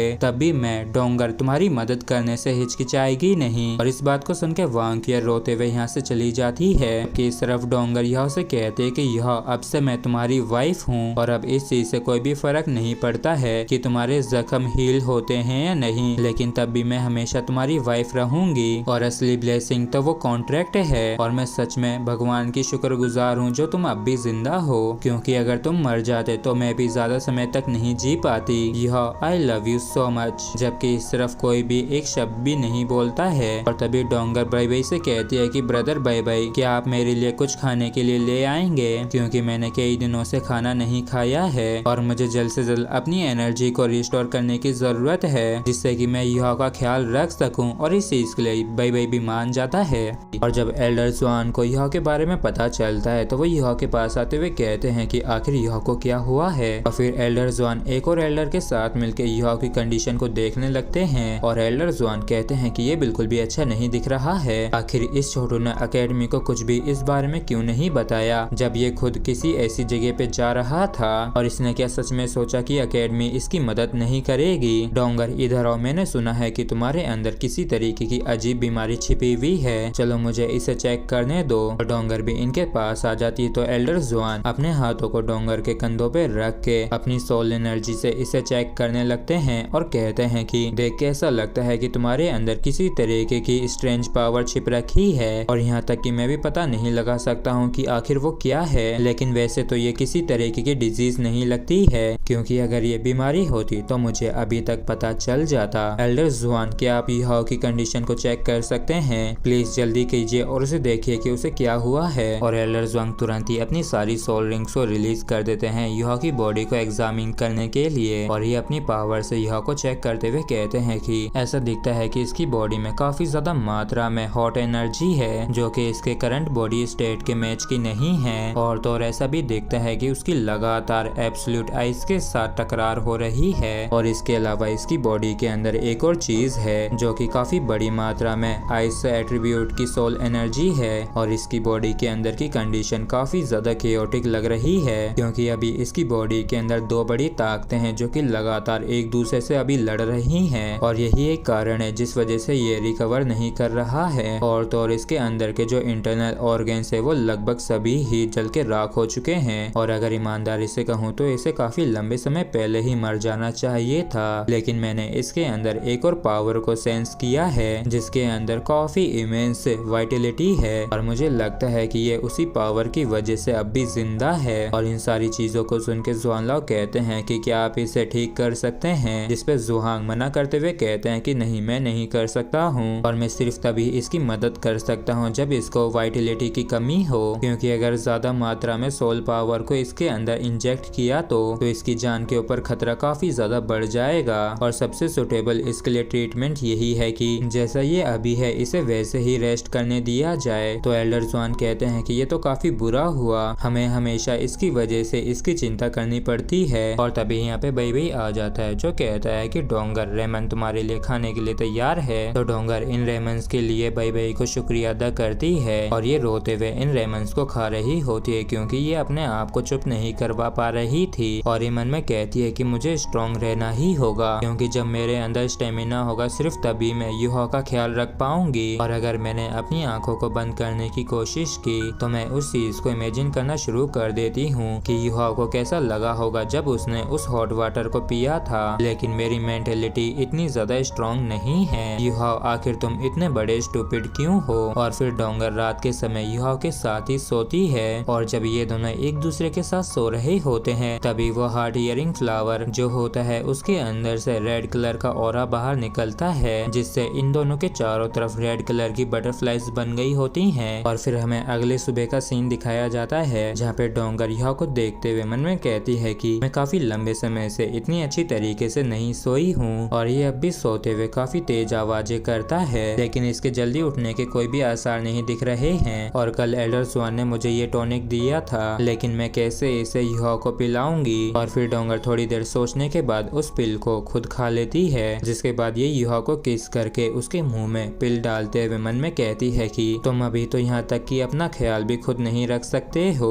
और मुझे भी ऐसे समय पे हेजिटेट नहीं करना चाहिए, और वैसे भी मैं तुम्हारी फ्यूचर वाइफ होने वाली हूँ, तो फिर मुझे किस बात की शर्म आनी चाहिए। और इन बातों को सोचते हुए डोंगर काफी ज्यादा शर्मा भी रही होती है। और 3 दिनों बाद एल्डर जुआंग वापिस से युहाओ को चेक करने के लिए आते हैं और युहाओ का थ्रोट जो कि जल के लाल हो रखा था वो अब हील होना शुरू हो गया था और अब ये पहले के मुकाबले काफी सॉफ्ट भी हो गया होता है। और वैसे तो मुझे अब भी नहीं पता है कि वो टॉनिक क्या है जो मैं युहाओ को खिलाती हूँ, लेकिन मैं उसकी शुक्रगुजार हूँ क्योंकि अब युहाओ उसकी वजह से दोबारा बोल पाएगा जब इसका थ्रोट पूरी तरीके से हील हो जाएगा। जिसके बाद हमें आधे महीने बाद का सीन दिखाया जाता है जहाँ पे वांग डोंगर अभी युहाओ का ख्याल रख रही होती है और ये कहती है कि सोल मास्टर टूर्नामेंट अगले महीने से शुरू होने वाला है और हर कोई हर रोज काफी कड़ी ट्रेनिंग कर रहा है अपनी अपनी स्ट्रेंथ को बढ़ाने के लिए। और तुम चिंता मत करो, यहाँ तक कि अगर तुम टूर्नामेंट के अंदर पार्टिसिपेट भी नहीं कर सकते हो लेकिन हम तब भी तुम्हारे लिए जीत लेके आएंगे, क्योंकि सभी लोग ही पहले के मुकाबले काफी ज्यादा ताकतवर हो गए हैं। और यह क्या तुम्हें पता है कि आज रात में तुम्हारे फेवरेट फूड को खाने वाली हूँ और मैं सच में अपना अच्छे से ख्याल रख रही हूँ, तो तुम्हें चिंता करने की कोई भी जरूरत नहीं है। और जब तुम उठोगे तब मैं तुम्हें दिखाऊंगी कि मैं अपना कितना ज्यादा ख्याल रखती हूँ। ओह, याद आया कि मैंने अभी तुम्हें वो टॉनिक नहीं खिलाया है, और चलो पहले मैं तुम्हें वो टॉनिक खिला दूं, जिसके बाद हम दोबारा से बात करना शुरू करेंगे, लेकिन उससे पहले मुझे तुम्हारा अच्छे से ख्याल रखना होगा। और ये कहते हुए डोंगर उस पिल को मुंह में ले लेती है और युहाओ को खिलाते हुए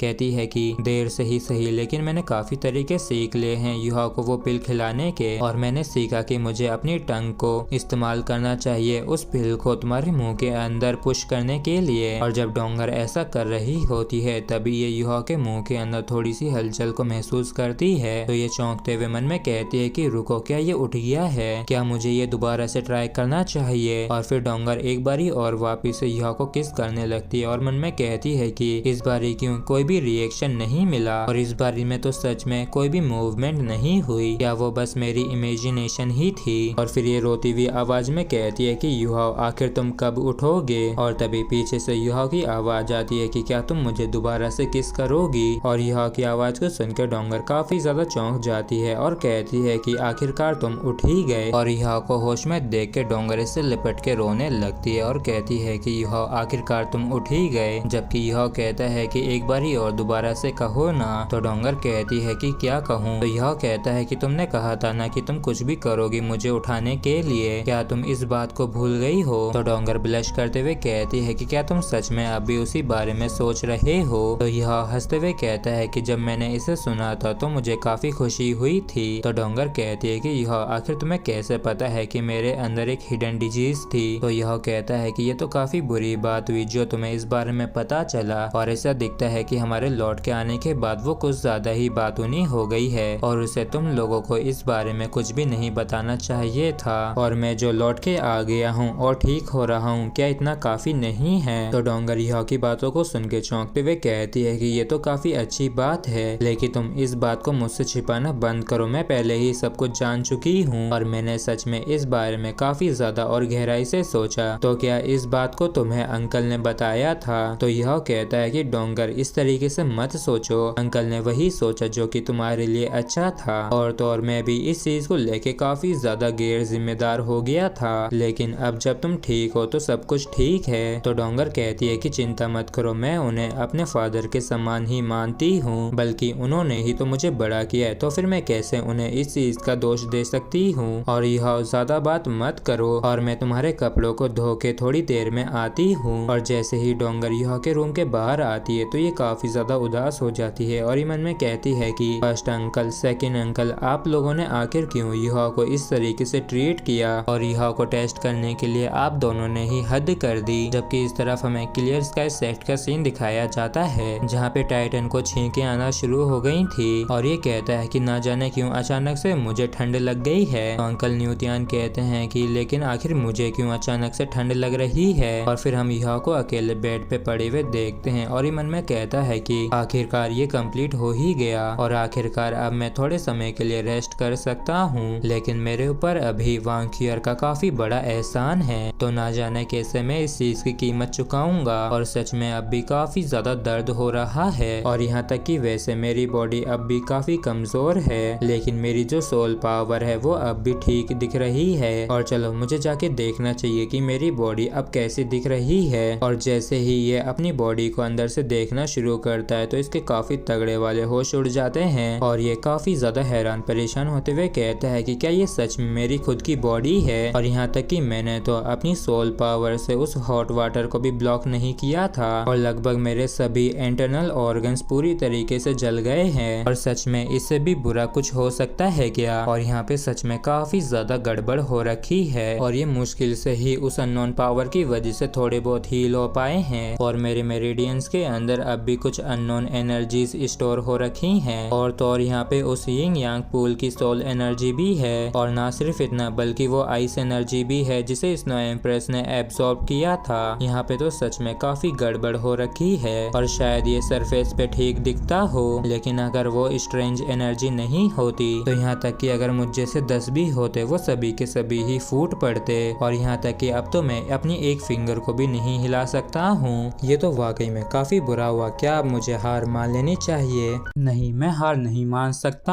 हूँ और मैंने तो डोंगर से वादा किया है ना कि मैं अपनी पूरी जिंदगी उसे प्रोटेक्ट करूंगा, इसलिए मुझे जीना होगा और उसे हमेशा खुश रखना होगा। वैसे तो मैं अभी अपनी फिंगर्स को फील नहीं कर सकता हूँ, लेकिन अब भी मुझे ऐसा लगता है कि 2 और जगह जहाँ पे मुझे चेक करना चाहिए कि वहाँ पे भी कोई प्रॉब्लम है या नहीं। और जैसे ही यह अपने ब्रेन को देखता है तो ये शॉक रह जाता है और ये मन में कहता है कि ना सिर्फ मेरा स्पिरिचुअल ओशियन अब भी अछूता है, बल्कि सीनियर ने जो मुझे स्पिरिचुअल ट्रेजर दिया था उसे कंज्यूम करने के बाद मेरा जो स्पिरिचुअल ओशियन है ऐसा दिखता है कि वो काफी बड़े बदलाव से होके गुजरा है। और तो और मेरी मार्शल सोल भी म्यूटेट हो गई है और अब मैं अपनी स्पिरिचुअल डिटेक्शन और पर्पल डीमन आईज को लेवल 3 पे इस्तेमाल कर सकता हूँ और मैं अपनी बॉडी के मेरिडियंस के हर एक इंच को देख सकता हूँ। और जब यह यहाँ पे ऐसा कर रहा होता है तभी डोंगर यहाँ पे आ जाती है जो कहती है कि यह क्या तुम ठीक हो और आखिर तुम्हारी आंखों से ब्लू लाइट क्यों निकल रही है। तो यह कहता है कि मुझे ऐसे मत देखो, मुझे कुछ भी बुरा नहीं हुआ है। डोंगर, क्या तुम थोड़ी देर के लिए अपनी आंखों को बंद कर लोगी? और इस चीज को सुनकर डोंगर चौंक जाती है। तो यह इससे कहता है कि मुझ पे विश्वास करो, मैं तो बस तुम्हें कुछ दिखाना चाहता हूँ। और फिर डोंगर भी इसकी बात मान जाती है और ये अपनी आंखों को बंद कर लेती है और फिर यह इसके साथ अपने विजन को शेयर करता है। तो ये इस नजारे को देख के दंग रह जाती है और ये कहती है कि ये तो नामुमकिन है क्योंकि अब मैं असल में पूरे सी गॉड आइलैंड को देख सकती हूँ और हर एक छोटी सी छोटी चीज को काफी क्लियरली देख सकती हूँ और ये सभी ही पूरी तरीके से 3 डायमेंशनल है। और तभी डोंगर के आंखों में से आंसू आने लगते हैं। तो यह कहता है कि मैंने तुमसे कहा था ना कि मैं ठीक हूँ, अब मेरी ज्यादा चिंता मत करो। और फिर हमें सी गॉड पवेलियन का सीन दिखाया जाता है जहाँ पे एल्डर जुबान काफी ज्यादा मदिरा पी रहे होते हैं और ये कहते हैं कि ये बच्चा यह भी ना, इसकी वजह से अब मैं बिग ब्रदर को क्या बताऊंगा जब मैं उनसे फ्यूचर में मिलूंगा। और तभी जुआन लॉ अलर्ट हो जाते हैं और चिल्लाते हुए कहते हैं कि कौन है वहाँ। और तभी यह यहाँ पे उड़ते हुए आ जाता है जो कहता है कि एल्डर जुआन मैं हूँ। और यह को देख के एल्डर जुआन काफी ज्यादा चौंक जाते हैं और कहते हैं कि यह क्या ये तुम हो, क्या ये तुम्हारा स्पिरिचुअल अवतार है, लेकिन आखिर तुमने ऐसा कैसे किया। तो यह बताता है कि इसने एक ऐसे इमोर्टल ट्रेजर को कंज्यूम किया है जिसकी वजह से इसकी स्पिरिचुअल पावर काफी बढ़ गई है और तो इसने मार्शल सोल को म्यूटेट करने में काफी मदद भी की है। जबकि इस तरफ एल्डर जुआन हैरान होते हुए कहते हैं कि ये तो स्पिरिचुअल डोमेन रियलम है, यह क्या तुम सच में इस स्पिरिचुअल रियलम तक पहुंच गए हो। और ये वाकई में काफी औसम बात है जो तुम स्पिरिचुअल डोमेन रियलम तक पहुंच गए हो, लेकिन तुम्हारी आई मार्शल सोल का क्या हाल है। तो यह बताता है कि वो भी म्यूटेट हो गई है। तो एल्डर जुआन कहते हैं कि तुम्हारी सेकंड अवेकनिंग तो वाकई में काफी अमेजिंग है और अभी तुम जिस स्पिरिचुअल लेवल पे हो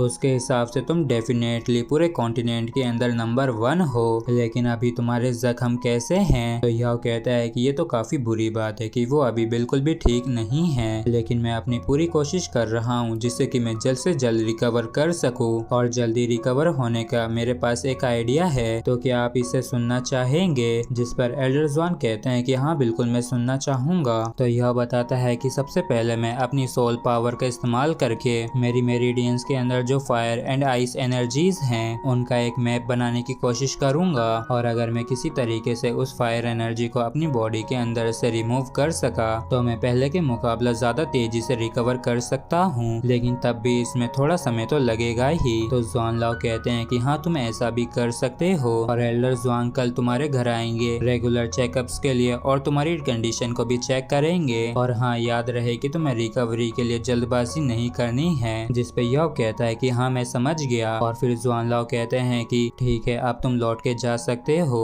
और तुम्हारे पूरी तरीके से रिकवर हो जाने के बाद हम तुम्हारी पनिशमेंट के बारे में बात करेंगे। और इस बात को सुन के यह को एक काफी तगड़ा झटका लगता है और ये कहता है कि क्या पनिशमेंट, लेकिन आखिर क्यों मुझे सजा मिलने वाली है? और इस चीज को सुन के ज़्वान लाओ काफी ज्यादा गुस्सा होने लगते हैं और ये मन में कहते हैं कि कमीने तू हरदम मेरे लिए परेशानी खड़ी करता रहता है। और फिर ये सच में यह के ऊपर भड़कते हुए चिल्लाते हुए कहते हैं कि कमीने अगर हर कोई तेरे जैसे बिहेव करने लगे तो आखिर मैं इस अकेडमी को कैसे चला पाऊंगा? और मैं तुम्हें अभी ही बता देता हूँ कि कुछ समय के लिए तुम्हें सी गॉड पवेलियन में से बाहर निकाल दिया गया है और तुम्हारे बिहेवियर को देखने के बाद ही तुम्हें दोबारा से एक्सेप्ट किया जाएगा। और इडियट आखिर मैं कैसे एल्डर मुंह को फेस कर पाता अगर वो ये सुनते कि तुम वहाँ पे मारे गए हो? तो यह मासूम सा चेहरा बनाते हुए कहता है कि एल्डर ज़्वान प्लीज गुस्सा मत होइए और मैं अच्छे से जानता हूँ कि मैं गलत था और अब जब चाहे तब मुझे सजा दे सकते हैं। तो एल्डर ज़्वान यह की मासूमियत को देखते हुए कहते हैं कि आखिर मैं कैसे तुम्हें सजा दे सकता हूँ और तुम सच में एक नंबर के सिर दर्द हो, और अब यहाँ से लौट जाओ और जाके रेस्ट करो और बाकी की चीजें तभी एक्सप्लेन कर देना जब हम चेक करने के लिए आएंगे। और जब यहाँ से चला जाता है तब एल्डर ज़्वान सेकंड अवेकनिंग के बारे में सोचते हुए मन में कहते हैं कि ये इसकी सेकंड अवेकनिंग है और तो और इसके पास एब्सोल्यूट आइस के साथ ट्विन मार्शल सोल भी है, और ये तो सच में काफी अमेजिंग बात है और इस बच्चे का टैलेंट तो वाकई में अनबिलीवेबल है। जबकि इस तरफ यह जैसे ही यहाँ से लौट के आता है तो ये तुरंत ही अपनी बॉडी को अच्छी तरीके से चेक करना शुरू कर देता है और अपनी सोल पावर को इस्तेमाल करके इसने अपनी मेरिडियंस को विजुअलाइज कर लिया होता है और उनका एक मॉडल भी बना दिया होता है, और हर एक अलग सेक्शन को जिन पे असर हुआ है उन्हें अलग कलर्स के साथ मार्क कर देता है। और यह अब सोचता है कि अभी 20 दिन बाकी हैं सोल मास्टर टूर्नामेंट के शुरू होने में, इसलिए मुझे जितना हो सके उतनी ज्यादा स्ट्रेंथ को रिकवर करना होगा। और अब इसका ट्रीटमेंट भी शुरू हो गया होता है वहाँ से जहाँ पे इसके जख्म छोटे होते हैं और इसके मेरिडियंस ओपन होते हैं, और ये अपनी सोल पावर को अपने पैर से लेके डेंटियन तक सर्कुलेट होने देता है और एल्डर ज़्वान की मदद के साथ केओटिक मेरिडियंस जो थे वो लगातार हील हो रहे होते हैं और उन्हें वापस से अपनी अपनी जगह पे पहुंचा देते हैं। और लगातार 3 दिनों के ट्रीटमेंट के बाद आखिरकार हो यह अपने हाथ की एक कलाई को हिला पा रहा होता है। हालांकि ये अपने हाथ को पूरी तरीके से मूव नहीं करवा पा रहा होता है और न ही थाइस और न ही बॉडी के किसी भी अंग को, लेकिन अब भी 3 डिफरेंट पावर्स इसकी बॉडी के अंदर मिक्स्ड थी। और इसके बाद जो स्टेप था वो सबसे ज्यादा क्रूशियल स्टेप था,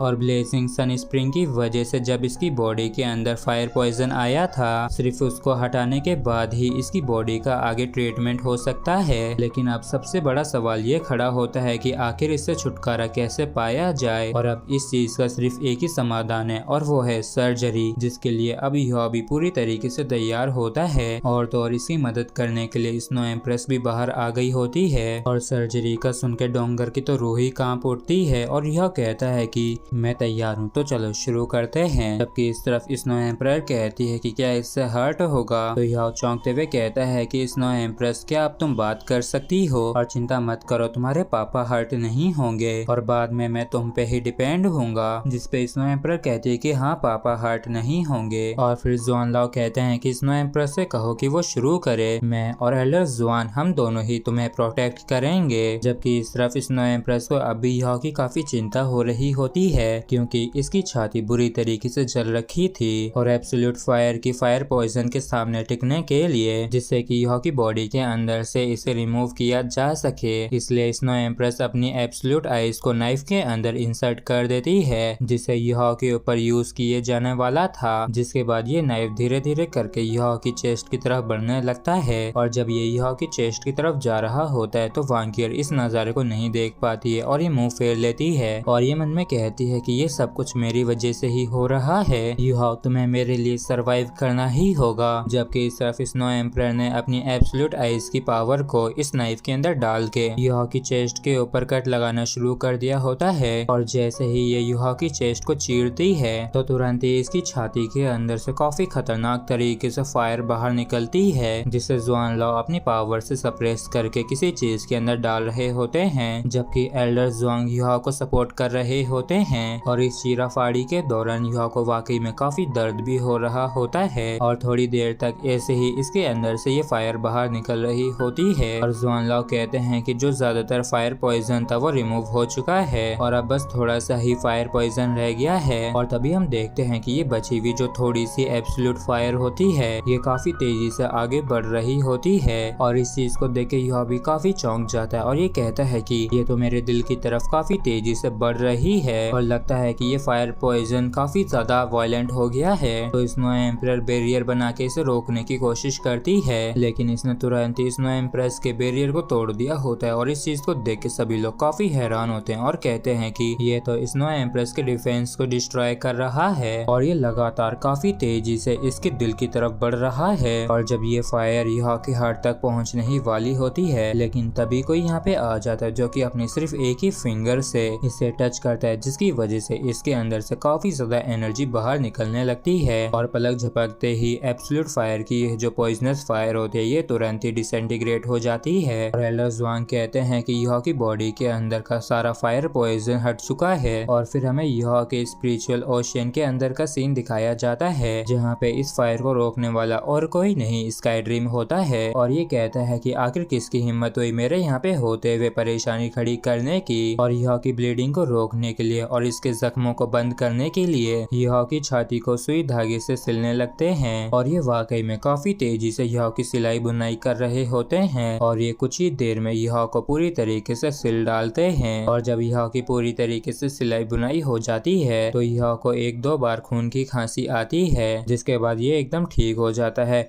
और एल्डर जुआंग कहते हैं कि अब सब कुछ तुम पे ही है और अब अच्छे से अपने आप का ख्याल रखना और अपनी सोल पावर को अपनी बॉडी के अंदर फ्लो करवाने की कोशिश करो। और वैसे तो तुम्हारी बॉडी के अंदर से फायर पॉइजन को हटा दिया गया है, लेकिन जो सोल पावर तुम्हारी बॉडी के अंदर इकट्ठा हो रखी है वो वाकई में काफी बड़ी मात्रा में है और हमें अपनी सोल पावर का इस्तेमाल करना ही होगा, जिससे कि तुम्हारी बॉडी के अंदर की जो सोल पावर है उसका सर्कुलेशन अच्छे से हो सके, जिसके बाद तुम्हें खुद ही अपनी सोल पावर को कंट्रोल करना होगा। और अब कोई हैरानी नहीं है कि एल्डर मून ने अपने सक्सेसर के रूप में इस बच्चे को चूज किया, क्योंकि ये जो प्रोसेस थी ये वाकई में काफी ज्यादा पेनफुल रही होगी, लेकिन यहाँ तक कि ये एक बार भी जरा सा चीखा नहीं। और फिर जुआन लाओ कहते हैं कि ये सुन के मुझे काफी राहत मिली और ये बच्चा सच में काफी ज्यादा दृढ़ है और अगर फ्यूचर में इसने सभी सोल एनर्जी को अपनी कल्टीवेशन में एब्जॉर्ब कर लिया तो इससे इसे काफी ज्यादा फायदा होगा, क्योंकि अभी जो सोल एनर्जी स्टोर हो रखी है वो काफी ज्यादा है और ये सिर्फ उस पे कंट्रोल करके ही रिकवर और इम्प्रूव कर सकता है। और इसने तो काफी ज्यादा मात्रा में सोल एनर्जी को अपनी सोल बोन के अंदर स्टोर करके रखा है, जिसे ये धीरे धीरे करके एब्जॉर्ब कर रहा है, लेकिन कहीं इससे ये अपनी बॉडी के ऊपर कंट्रोल ना खो दे और कहीं इस वजह से ये कहीं पैरालाइज ना हो जाए। और कुछ समय बाद यह कहता है कि अगर ऐसी बात है तो फिर मैं पार्टिसिपेट कर सकता हूँ सिर्फ अपनी अपर बॉडी के साथ, जो कि अभी सोल एनर्जी से अनइफेक्टेड है। तो जुआन लाओ कहते हैं कि क्यों ना तुम इस टूर्नामेंट के अंदर पार्टिसिपेट ना करो। तो यह कहता है कि अगर मैं अपनी एबिलिटीज के साथ पार्टिसिपेट करता हूँ तो मैं टीम के लिए एक काफी बड़ी मदद साबित हो सकता हूँ। और जब यह सोल पावर को अपनी बॉडी के अंदर सर्कुलेट कर रहा होता है, लेकिन तभी अचानक से ये चौंकते हुए कहता है कि ओ नहीं। तो जुआन लाओ पूछते हैं कि यह क्या हुआ, मैं अब और कंटिन्यू नहीं कर सकता हूँ, नहीं तो मेरे पैर और ज्यादा नहीं झेल पाएंगे। तो जुआन लाओ कहते हैं कि क्या अब भी और बची है। और आप लोग कंफ्यूज ना हो इसलिए मैं इजी तरीके से बता देता हूँ कि जो आइस एट्रीब्यूट की ज्यादा सोल एनर्जी यह के अंदर स्टोर हो रखी थी उसे यह अपनी सोल बोन्स के अंदर डाल रहा है, जिससे कि ये बाद में धीरे धीरे करके उन्हें इस्तेमाल कर सके। लेकिन इसी दौरान इसे एक दिक्कत हो गई है और ये काफी हैरान परेशान होते हुए कहता है कि मेरे पहले का अनुमान गलत नहीं था, लेकिन अब जो कंप्रेस्ड सोल पावर है वो लीक होके बाहर आने की कोशिश कर रही है, और अगर ये इसी तरीके से मेरे मेरिडियंस तक पहुंच जाती है तो इससे काफी बड़ी प्रॉब्लम खड़ी हो सकती है। तो ज़ॉनलाओ पूछते हैं कि तो फिर अब हम क्या करें, और तुम्हारे लिए यही बेहतर होगा कि तुम अपने आप को और ज्यादा पुश ना करो इस टूर्नामेंट के अंदर पार्टिसिपेट करने के लिए। तो यह मना करते हुए कहता है कि नहीं, मुझे टांग सेक्ट के बिहाफ पे पार्टिसिपेट करके टांग सेक्ट को रिप्रेजेंट करना होगा।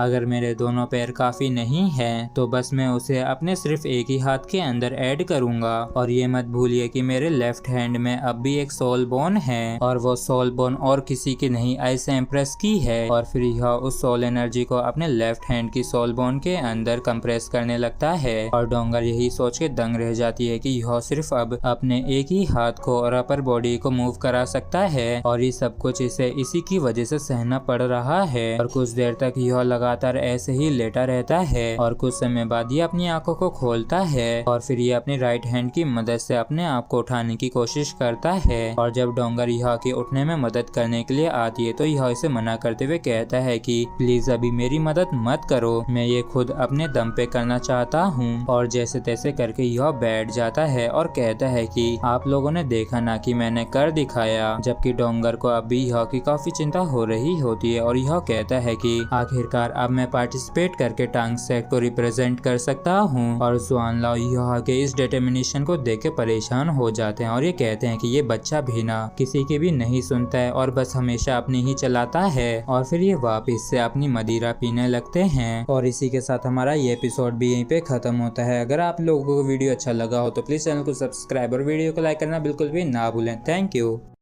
Soul Land two Unrivaled Tang sect के इस एपिसोड की स्टार्टिंग में हम देखते हैं कि इस बारी का जो स्कोरिंग मेथड था पिछले वाले के मुकाबले इंडिविजुअल नॉकआउट राउंड का वो अब थोड़ा सा चेंज हो गया है, और अब ये बचे हुए नंबर्स के ऊपर बेस्ड होगा। इसका मतलब ये है कि अगर वो टीम उस राउंड के अंदर अपने सभी 7 मेंबर्स को बचा के रखती है एंड तक तो उसे 7 पॉइंट्स मिलेंगे। कुल मिला के उस राउंड के एंड में जितने बचेंगे उतने ही पॉइंट्स मिलेंगे, और तो और एक टीम को सिर्फ 5 पॉइंट्स की जरूरत है उस मैच को जीतने के लिए। और यहाँ तक कि अगर कोई टीम हार भी जाती है तो उसे अगले राउंड में वापस से चांस दिया जाएगा। हालांकि काफी बड़ी प्रॉब्लम है कि एरेना लिमिटेड है, इसलिए हाइट के ऊपर से रेस्ट्रिक्शन हटा दी गई है, मतलब कि इन सभी के लिए लिमिटलेस हाइट होगी। और जब यह पड़ता है कि हाइट के लिए कोई लिमिट्स नहीं है तो ये थोड़ा चौंक जाता है, और ये मन में कहता है कि नॉर्मली बात की जाए तो ज्यादातर सोल मास्टर को कोई भी दिक्कत नहीं है अगर हाइट पे लिमिटेशंस भी लगा दी जाती हैं तो। लेकिन अगर कोई सोल मास्टर हाइट में स्पेशलाइज्ड हो तो सिचुएशन पूरी तरीके से बदल जाती है, क्योंकि 4 रिंग सोल मास्टर शायद ऊपर से भी अटैक कर सकता है, मतलब हवा में से। और उससे भी बढ़कर सन मून एम्पायर के पास वो सभी जरूरी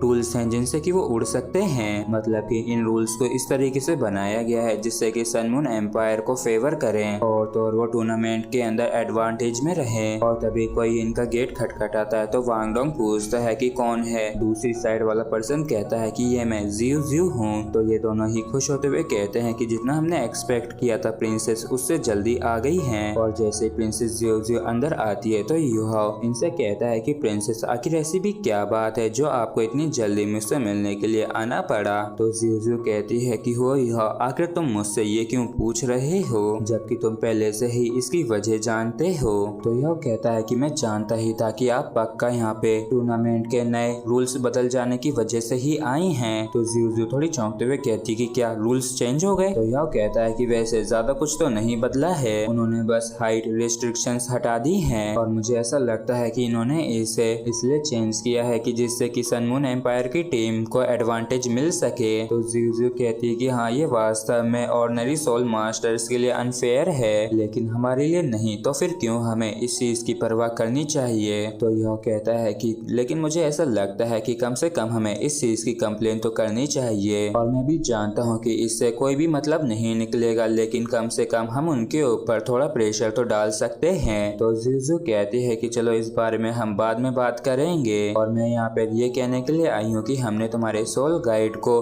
टेस्ट किया जो तुमने हमें दिया था। तो यह मुस्कुराते हुए कहता है कि तो कैसा था ये। तो जीजू कहती है कि ऐसा क्यों लग रहा है जैसे कि तुम्हें इस पे काफी ज्यादा प्राउड हो रहा है, और इसमें खुश होने की कौन सी बात है। तो यह मासूम बनते हुए कहता है कि क्या मैंने गलत कर दिया, और क्या आपका कहने का मतलब ये है कि मुस्कुराना गलत चीज है, और अगर गलत चीज है तो ठीक है, मैं अब से सीरियस फेस रखूंगा। और फिर यह तो भाई साहब काफी ज्यादा सीरियस हो जाता है। तो जीजू कहती है कि मैं यहाँ पे ये पूछने के लिए आई हूँ कि अगर हम इस सोल गाइड का बल्क ऑर्डर देते हैं तो क्या हमें डिस्काउंट मिल सकता है क्या। तो यह ड्रामा करते हुए कहता है कि बदकिस्मती से मैं आपसे ये कहना चाहूंगा कि प्रिंसेस, रॉ मटेरियल्स की किल्लत होने की वजह से सोल गाइड डिपार्टमेंट ने हमसे कहा है कि इन सोल गाइड्स की प्राइस को 30% बढ़ा दी जाए। तो प्रिंसेस अब मैं इसमें कुछ भी नहीं कर सकता हूँ। तो जीजू चिल्लाते हुए गुस्से से कहती है कि युहाओ, तुम जानते हो ना कि अभी बस 2 ही दिन हुए हैं, और क्या तुम जानबूझकर मेरा दिमाग खराब कर रहे हो। तो यह मना करते हुए कहता है कि प्रिंसेस मैं झूठ नहीं बोल रहा हूँ। तो ये ओल्ड लेडी आगे आके यह से काफी डरावनी तरीके से कहती है कि तुम जानते हो ना कि तुम ये क्या कर रहे हो,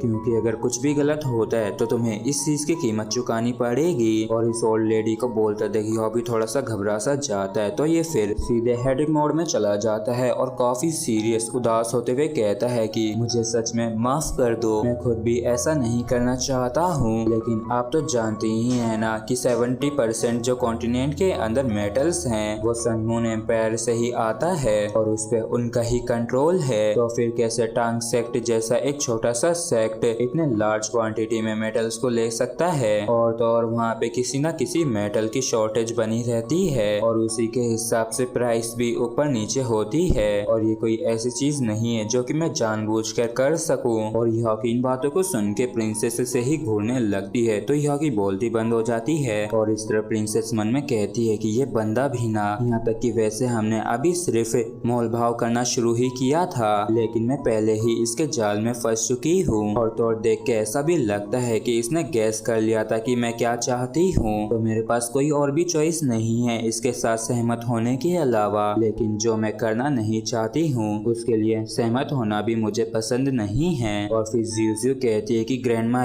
चलो यहाँ से चलते हैं। और इस बात को सुन के यह चौंक जाता है और कहता है कि क्या आप अचानक से यहाँ से क्यों जा रही हैं। और तभी बेल भी दोबारा से बज जाती है। तो जीजू कहती है कि आखिर तुमसे कौन मिलने आया है। और तभी बाहर से एक आवाज आती है कि हेलो, क्या हुआ यह यहाँ पे है। और यहाँ पे एक और लड़की आई होती है जिसे देख के प्रिंसेस जीजू के काफी तगड़े वाले होश उड़ जाते हैं। और हम देखते हैं कि यहाँ पे टोटल 3 जने आए होते हैं। इन्हें देख के वांग डोंग कहता है कि आप सभी ही यहाँ पे क्यों आए हैं। तो ये लड़की कहती है कि हमने उन आइटम्स को आजमाया है जो तुमने लास्ट टाइम हमें दिए थे, इसलिए हम यहाँ पे कॉर्पोरेशन को लेके डिस्कस करने के लिए आए हैं। तो वांग डोंग कहता है कि ओ ऐसा है क्या, तो अंदर आ जाओ प्लीज। और फिर ये तीनों भी अंदर आ जाते हैं। और ये जो गोल्डन हेयर वाली लड़की होती है ये जीजू को देख के काफी खुश हो जाती है, और ये कहते हैं कि सिस्टर जीजू आप भी यहाँ पे क्यों हैं। और इस लड़की को देख के जीजू चौंक जाती है और कहती है कि वही ना, काफी लंबे समय से देखा नहीं, कैसी हो तुम, क्या तुम भी यहाँ पे इसके साथ कोऑपरेट करने के लिए ही आई हो।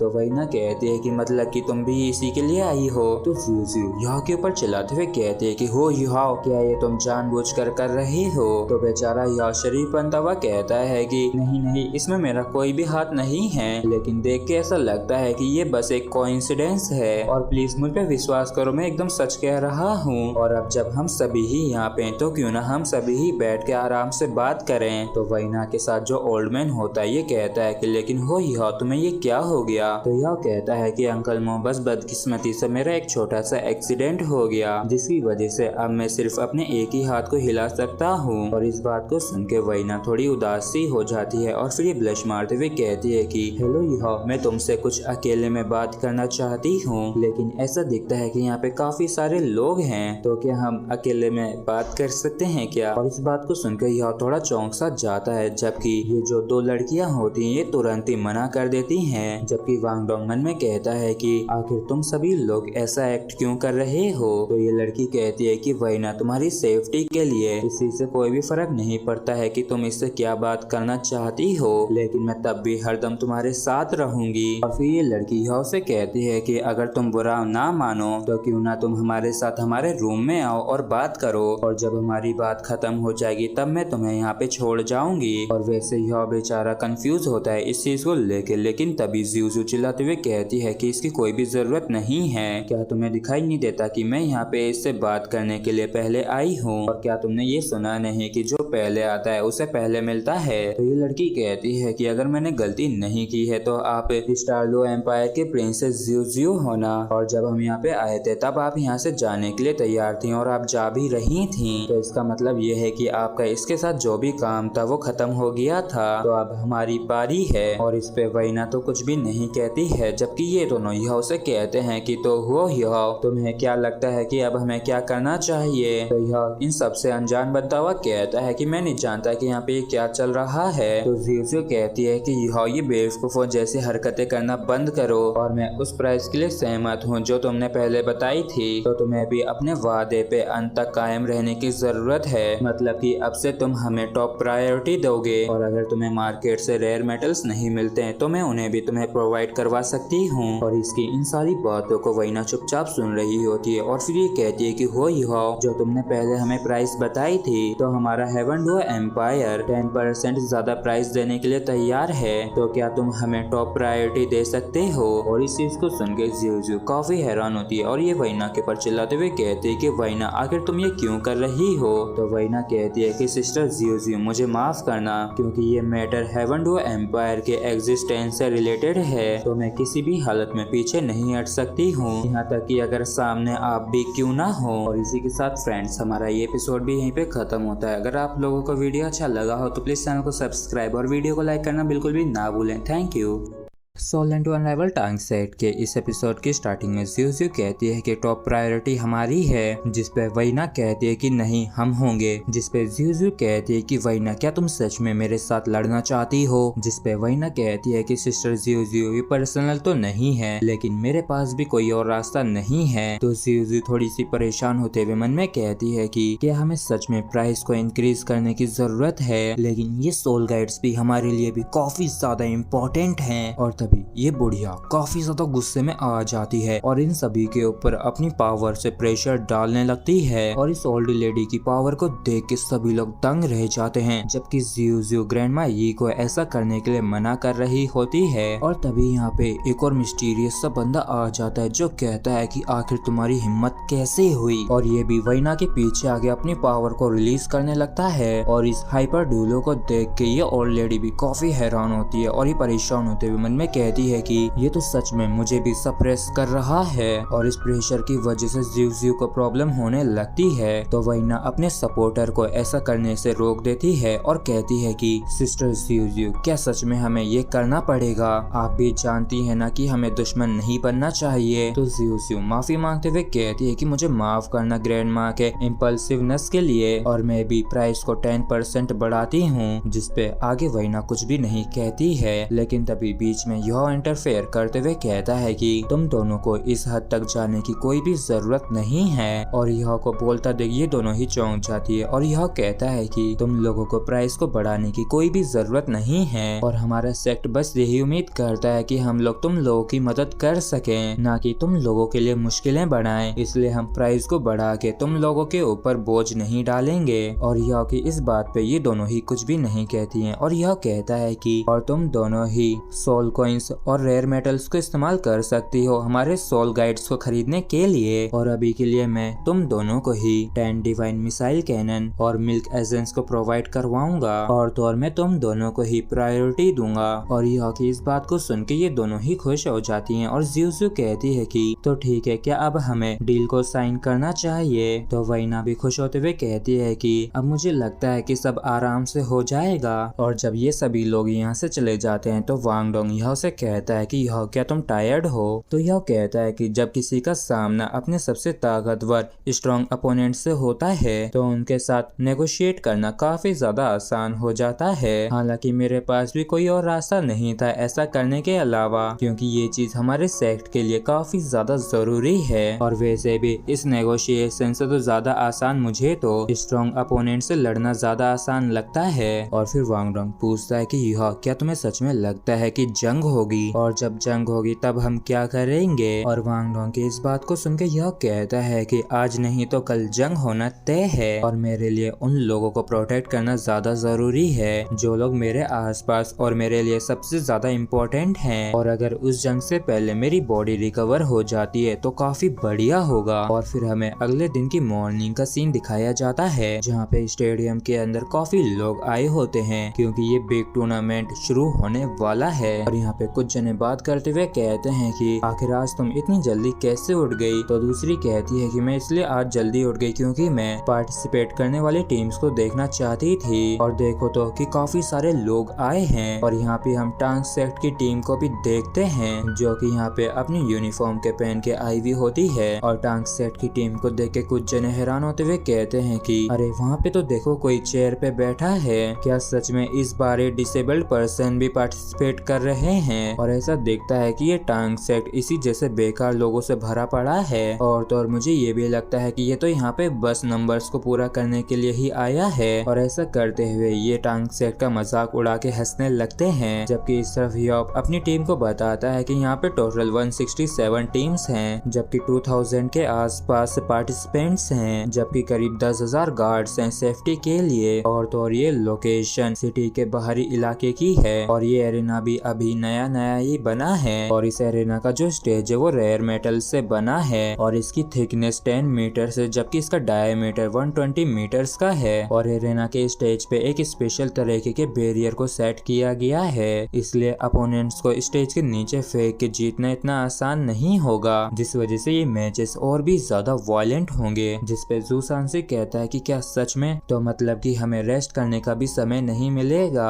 और तभी जिया कहती है कि वेटिंग रूम के अंदर ही रुकना काफी ज्यादा अनकंफर्टेबल है और यहाँ पे ये सभी लोग ही हमारा मजाक बना रहे हैं। तो यह कहता है कि इन्हें अभी के लिए इग्नोर करो, हम बाद में इनका भी हिसाब करेंगे, इसलिए अभी के लिए ये सब कुछ सह लो। और तभी यह यहाँ पे एक टीम को देख के काफी ज्यादा चौंक जाता है और कहता है कि ये टीम तो स्कॉर्पियन टाइगर डुओ लुआ झांग पेंग की है, तो फिर इसके जो पीछे पर्सन है वो पक्का। और फिर ये एक लड़की की हेड के अंदर देखने की कोशिश करता है अपनी स्पिरिचुअल आइज की मदद से, लेकिन ये उस हेड के अंदर नहीं देख पाता है और मन में कहता है कि मैं जैसे उसके करीब जाता हूँ तो कोई चीज मेरी स्पिरिचुअल पावर को ब्लॉक कर देती है और करीब मेरी पावर को उसके 1 मीटर दूरी ब्लॉक कर दिया जाता है। और पक्का वो पीछे वाली सिस्टर जिया ही होंगी। और यहाँ तक कि अगर तुमने हेड गियर भी पहन रखा है अपने फेस को छिपाने के लिए, लेकिन तब भी मैं सिर्फ तुम्हारे ऑरे से ही बता सकता हूँ कि ये तुम ही हो। सीनियर सिस्टर ना जाने कैसे मैं आपका सामना करूंगा अगर हमारा एक साथ मैच हुआ तो। और तभी स्टेडियम के बीच में एक आर्मी आने लगती है, जिन्हें देख के यह कहता है कि इन गार्ड्स के आर्मर तो सच में गोल्ड से बने हैं और ऐसा देखता है कि ये काफी अच्छे भी हैं। तो नाना बताती है कि ये सोल्जर्स एम्परर की सोल मास्टर आर्मी से हैं, जो कि सन मून एम्पायर की रियल बैकबोन है। और इन सोल कैनन को देख के ऐसा लगता है कि इन्हें इनके वॉर वेपन की तरह ही डिजाइन किया गया है। तो यह कहता है कि ये इंपीरियल आर्मी तो सच में काफी अच्छी है और यहाँ पे करीब 10 हैवी सोल गाइड वेपन्स हैं और ये सभी के सभी ही लेवल 7 या फिर उससे ऊपर के हैं। तो सही तो कहता है कि तो ऐसा दिखता है कि मेन गेस्ट ने सामने आने का डिसाइड कर लिया है। और ये जो 32 हॉर्न हॉर्सेस हैं ये सन मून एम्पायर की रॉयल फैमिली को सिंबलाइज करते हैं। क्या ये एम्परर है? नहीं, ऐसा नहीं हो सकता है कि वो हो, क्योंकि मैंने सुना है कि एम्परर की तबीयत खराब है। और तभी होस्ट गला फाड़ते हुए चिल्लाते हुए कहता है कि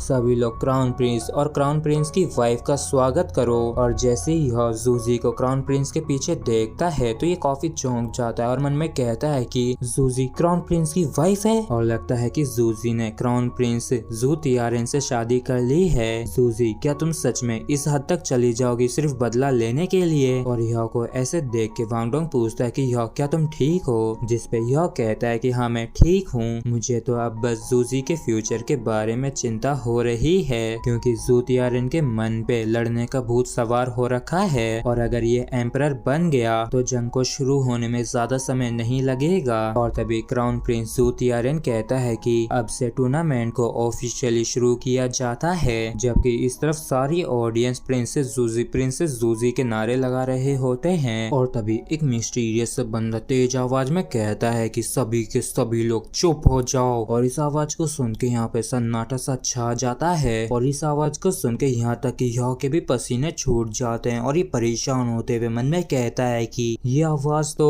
मेरा अनुमान एकदम सही था, ये पक्का वही है। तो वांग डोंग याओ से पूछता है कि याओ आखिर तुम क्या सोच रहे हो, जिसपे याओ कहता है कि ये Dark Holy Dragon the Ultimate Douluo Long Xiaoyao है। और ऐसी भी अफवाह है कि सन मून एम्पायर के इनके साथ काफी क्लोज रिलेशनशिप भी है। यहाँ तक कि वैसे अफवाहें सही नहीं होती हैं, लेकिन डेफिनेटली इनके क्लोज रिलेशनशिप हैं। और तो और प्रिंस के जो बाजू में है वो जिंग होंगचन या फिर जियाओ जियाओ तो नहीं दिख रहे हैं, लेकिन यहाँ तक कि वो जो मिस्टीरियस बंदा रोब्ड के अंदर है उसे मैं रिकॉग्नाइज नहीं कर सकता हूँ और एग्जैक्टली उस पर्सन की आइडेंटिटी क्या है। और तभी होस्ट कहता है कि प्रिय एम्पायर के वासियों और उन गेस्ट का स्वागत है जो कि काफी दूर से यहाँ पे आए हैं। और भाई लोग नेक्स्ट एपिसोड से इस टूर्नामेंट की ऑफिशियली बैटल शुरू हो जाएगी और इसमें आपको ये देखने को मिलेगा कि हमारा युवा क्या करने के काबिल है। इसलिए इस वीडियो को ज्यादा से ज्यादा लाइक करें जिससे कि मुझे लॉन्ग वीडियोस बनाने की मोटिवेशन मिल सके। तो चलिए अब हम लोग सीधे बैटल में मिलते हैं, तब तक आप सभी लोग मजे करिए।